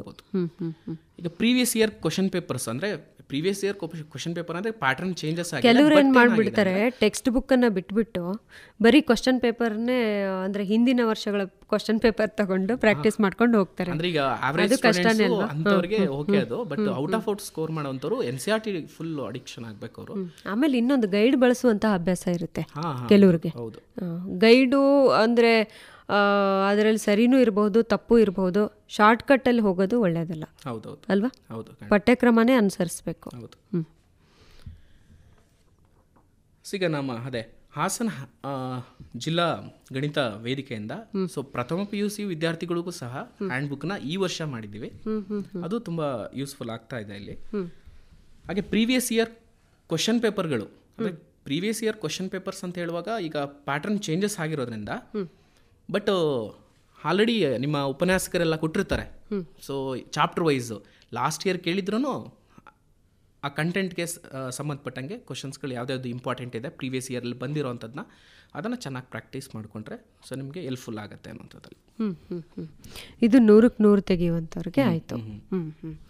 ಮತ್ತು ಪರೀಕ್ಷಾ ಸಮಯದಲ್ಲಿ ಮಕ್ಕಳು ಹೇಗೆ ಬರಬೇಕು ಅಂದರೆ ಅವರು ತುಂಬ ಟೆನ್ಷನ್ ಮಾಡ್ಕೊಂಡು ಅರ್ಧ ಪ್ರಶ್ನೆ ಪತ್ರಿಕೆ ನೋಡಿದ ತಕ್ಷಣವೇ ಬ್ಲ್ಯಾಂಕ್ ಆಗೋದು, ನನಗೇನು ನೆನಪೇ ಆಗಲಿಲ್ಲ ಅನ್ನೋದು, ಆ ಥರದ್ದೆಲ್ಲ ಆಗುತ್ತೆ. ಅದು ಒಂದು. ಎರಡನೇದು, ಸಾಮಾನ್ಯವಾಗಿ ಏನು ಮಿಸ್ಟೇಕ್ಸ್ ಮಾಡ್ತಾರೆ ಪ್ರಶ್ನೆ ಪತ್ರಿಕೆ ನೋಡಿ ಉತ್ತರ ಪತ್ರಿಕೆ ಕೊಟ್ಟ ತಕ್ಷಣವೇ ಏನು ಮಿಸ್ಟೇಕ್ಸ್ ಮಾಡ್ತಾರೆ ನೀವು ನೋಡಿದ ಹಾಗೆ? ಅಂದರೆ ಫಸ್ಟ್ ಈಗ ಕ್ವಶನ್ ಪೇಪರ್ ಕೊಟ್ಟ ತಕ್ಷಣ ಅವರು ಗೊತ್ತಿರೋ ಕ್ವಶನ್ಸ್ಗಳನ್ನು ಮೇಯ್ನಾಗಿ ಅಟೆಂಡ್ ಮಾಡೋಕೆ ಹೋಗಬೇಕು. ಇವ್ರು ಕೆಲವ್ರು ಏನು ಮಾಡ್ತಾರೆ, ನಂಬರ್ಗಳನ್ನು ಹಾಕಿಬಿಟ್ಟು ಸುಮ್ಮನೆ ಖಾಲಿ ಬಿಡ್ತಾರೆ. ಅದು ಆ ಥರ ಮಾಡೋಕೆ ಹೋಗ್ಬಾರ್ದು. ಈಗ MCQಸಲ್ಲಿ ಬೇಕಾದರೆ ಅದನ್ನ ಕೊನೆಯಲ್ಲಿ ಕಂಪಲ್ಸರಿ ಅಟೆಂಡ್ ಮಾಡ್ತಾರೆ. MCQಸಲ್ಲಿ ಬಿಟ್ಟರೆ ನಡೆಯುತ್ತೆ. ಬಟ್ ಈಗ 2 ಮಾರ್ಕ್ಸ್ 3 ಮಾರ್ಕ್ಸಲ್ಲಿ ನೀವು ಕ್ವಶನ್ ನಂಬರ್ಗಳನ್ನು ಹಾಕಿ ಖಾಲಿ ಬಿಟ್ಟು ಅದು ಮತ್ತೆ ಫಿಲ್ಲು ಮಾಡಲ್ಲ ಕೆಲವರು. ಆ ಥರ ಆದಾಗ ಸ್ವಲ್ಪ ಅಲ್ಲಿ ವ್ಯಾಲ್ಯೂಯೇಷನ್ ಮಾಡುವಂಥವ್ರ ಮೈಂಡಲ್ಲಿ ಮಾರ್ಕ್ಸ್ ತೆಗಿತಾನ ಇಲ್ಲ ಅಂತ ಡೌಟ್ ಬಂದ್ಬಿಡುತ್ತೆ ಅವ್ರಿಗೆ ಸ್ಟಾರ್ಟಿಂಗಲ್ಲೇ. ಅದಕ್ಕೋಸ್ಕರ ಸೊ ನೆಕ್ಸ್ಟ್ ಏನು ಮಾಡ್ಬೇಕು ನಾವು ಅಂದರೆ ಗೊತ್ತಿರೋವಂಥದ್ದು ಫೆಮಿಲಿಯರ್ ಇರುವಂಥ ಕ್ವಶನ್ಸ್ಗಳನ್ನು ಫಸ್ಟಿಗೆ ಬರಿಬೇಕು. ಫಸ್ಟ್ಗೆ ಬರೆದ್ರೆ ಅದು ಅವನಿಗೆ ಕಾನ್ಫಿಡೆನ್ಸ್ ಲೆವೆಲ್ ಬಿಲ್ಡ್ ಆಗುತ್ತೆ. ಈಗ 5 ಮಾರ್ಕ್ ಕ್ವಶನ್ಸು ಈಗ ಒಂದು ಕ್ವಶನ್ ಬರ ತಕ್ಷಣ ಈಗ ನಾನು ಯಾವುದೋ ಕಲ್ತಿರ್ತೇನೆ, ಈಗ ಡೆರವೇಷನು, ಈಗ 3Dಯಿಂದ ಡೆರವೇಷನ್ ಬಂದಿದೆ, ಅದು ನನಗೆ ಓದಿರೋದೇ ಬಂದಿದೆ, ಅದನ್ನು ಬರ ತಕ್ಷಣ ಅವ್ನಿಗೆ ಕಾನ್ಫಿಡೆನ್ಸ್ ಬರುತ್ತೆ. ಆ ರೀತಿ ನಮ್ಗೆ ಗೊತ್ತಿರೋಂಥ ಕ್ವಶನ್ಸ್ಗಳನ್ನು ಫಸ್ಟ್ ಬರೆದು ಬಿಡಬೇಕು, ಆಮೇಲೆ ಉಳಿದಿರೋದಕ್ಕೆ ಹೊತ್ತು ಕೊಡಬೇಕು, ಹೋಗ್ಬೋದು. ಮತ್ತೆ ಏನಿದೆ ಹೇಳಲಿಕ್ಕೆ?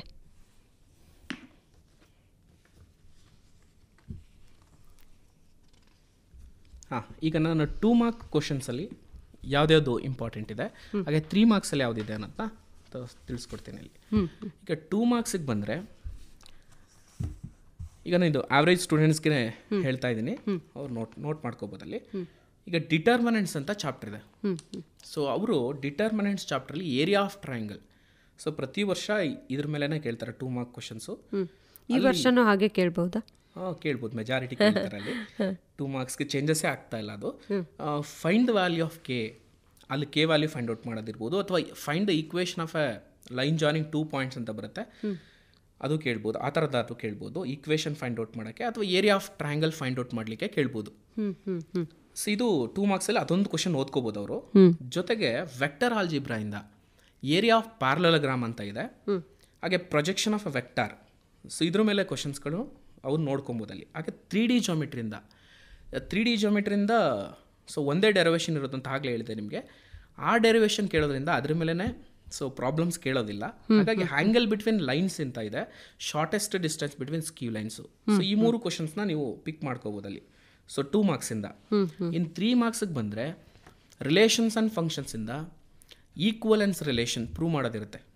So show that the relation is equivalence ಅಂತ, ಆ ಟೈಪ್ ಕ್ವಶನ್ಸ್. ಅಥವಾ ಕಾಂಪೋಸಿಷನ್ ಆಫ್ ಫಂಕ್ಷನ್ಸು ಒಂದು ಕ್ವಶನ್ ಇದೆ, f of x equal to 3x², g of x is equal to cos x ಅಂತ.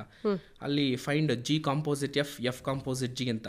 ಆ ಕ್ವಶನ್ನು ಚೆನ್ನಾಗಿ ಪ್ರಾಕ್ಟೀಸ್ ಮಾಡಿದ್ರೆ ರಿಲೇಷನ್ಸಲ್ಲಿ ಅದನ್ನು ಅಟೆಂಡ್ ಮಾಡ್ಕೋಬೋದಲ್ಲಿ.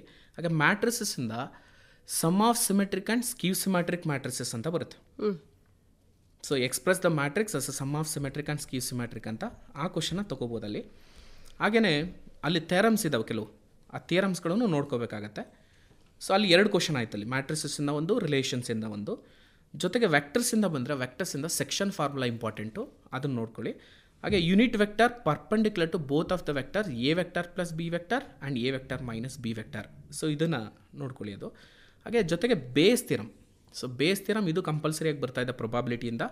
ಸೊ ಬೇಸ್ ಥಿಯರಮ್ನ ಒಂದು ಸ್ವಲ್ಪ ನೋಡ್ಕೊಳ್ಳಿ ಅನ್ನೋಂಥದ್ದಲ್ಲಿ. ಅಲ್ಲಿಗೆ ಇಲ್ಲಿ ಒಂದು 4 ಕ್ವಶನ್ ಅಟೆಂಡ್ ಮಾಡ್ತೀರಾ, 2 ಮಾರ್ಕಲ್ಲಿ ಒಂದು 3 ಕ್ವಶನ್ಸ್ ಅಟೆಂಡ್ ಮಾಡ್ತೀರಾ. ಹಾಗೆ ಪಾರ್ಟ್ ಡಿ ಮತ್ತು ಪಾರ್ಟ್ ಇಂದನೇ ನಮಗೆ 30 ಮಾರ್ಕ್ಸ್ ಬಂದಿರುತ್ತೆ.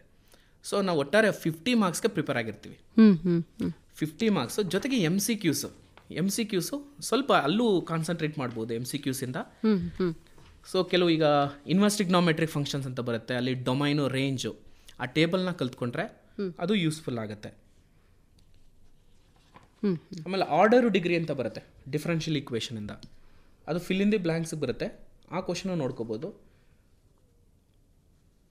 ಆಮೇಲೆ 3Dಯಿಂದ ಸೊ ಡೈರೆಕ್ಷನ್ ಕೊಸೈನ್ಸ್ ಮತ್ತು ಡೈರೆಕ್ಷನ್ ರೇಷಿಯೋಸ್ ಇದ್ರ ಬಗ್ಗೆ ಏನಾದರೂ MCQs ಬರ್ಬೋದಲ್ಲಿ, ಅದನ್ನು ನೋಡ್ಕೋಬೋದು. ಮತ್ತು LPPಯಿಂದ ಡೆಫಿನೇಷನ್ಸ್ಗಳು ನೋಡ್ಕೊಂಡಿದ್ರೆ ನೀವು, ಅಲ್ಲೂ MCQs ಬರುತ್ತೆ, ಅವನ್ನೂ ಅಟೆಂಡ್ ಮಾಡ್ಕೋಬೋದು. MCQಸನ್ನು ಒಂದು 5 to 6 questions average students select ಮಾಡ್ಬೋದು, ಆ ಕ್ವಶನ್ಸು ಪಿಕ್ ಮಾಡ್ಬೋದು ಅಲ್ಲಿಂದ.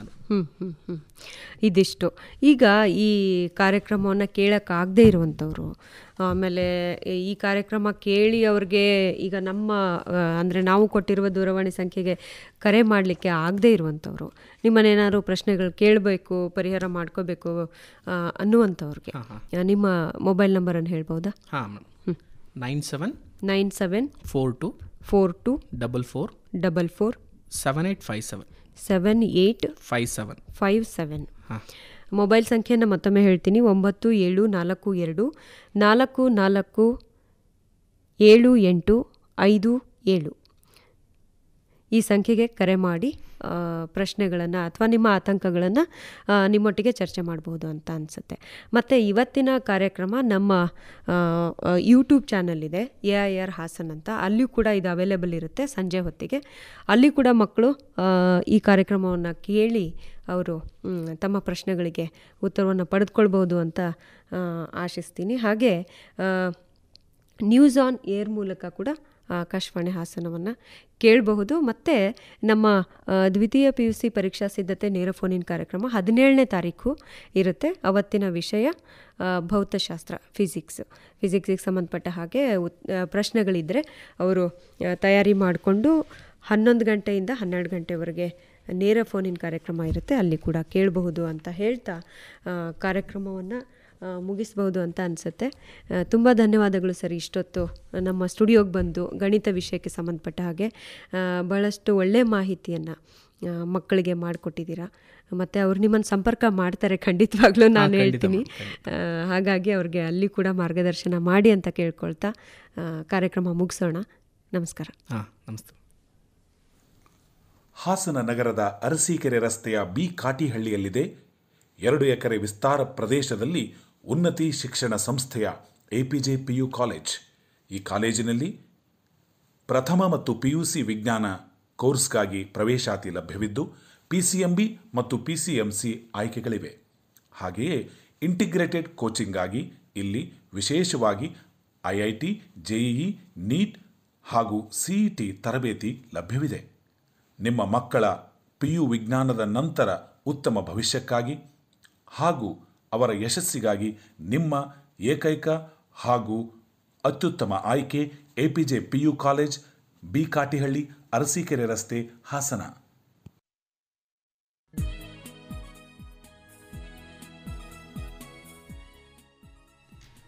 ಆತ್ಮೀಯ ಕೇಳುಗರೆ, ಇದುವರೆಗೂ ದ್ವಿತೀಯ PUC ಪರೀಕ್ಷಾ ಸಿದ್ಧತೆ ನೇರ ಫೋನಿನ್ ಕಾರ್ಯಕ್ರಮ ಕೇಳಿದಿರಿ. ವಿಷಯ ಗಣಿತ. ಭಾಗವಹಿಸಿದ ವಿಷಯ ತಜ್ಞರು ಹಾಸನದ APJ PU ಕಾಲೇಜಿನ ಉಪನ್ಯಾಸಕರಾದ ಶಿವರಾಜ್ AP. ಕಾರ್ಯಕ್ರಮವನ್ನು ಪ್ರಸ್ತುತಪಡಿಸಿದವರು ಸುಜಾತಾ F. ತಳವಾರ್. ಕಾರ್ಯಕ್ರಮದ ಪ್ರಾಯೋಜಕರು APJ PU ಕಾಲೇಜು, ಕೇಂದ್ರೀಯ ವಿದ್ಯಾಲಯದ ಮುಂಭಾಗ, ಬಿ ಕಾಟಿಹಳ್ಳಿ, ಅರಸೀಕೆರೆ ರಸ್ತೆ, ಹಾಸನ. ತಾಂತ್ರಿಕ ಸಹಕಾರ PM ರಾಜು, ಖಾಲಿದ್ ಮೊಹಿದ್ದೀನ್ ಮತ್ತು RK ಲೋಕೇಶ್. ಸಹಕಾರ ಜಿ ಸೌಭಾಗ್ಯ ಮತ್ತು ರುಮಾನಾ GS. ಈ ಕಾರ್ಯಕ್ರಮ ಹಾಸನ ಆಕಾಶವಾಣಿ ಕೇಂದ್ರದಿಂದ ಮೂಡಿಬಂತು.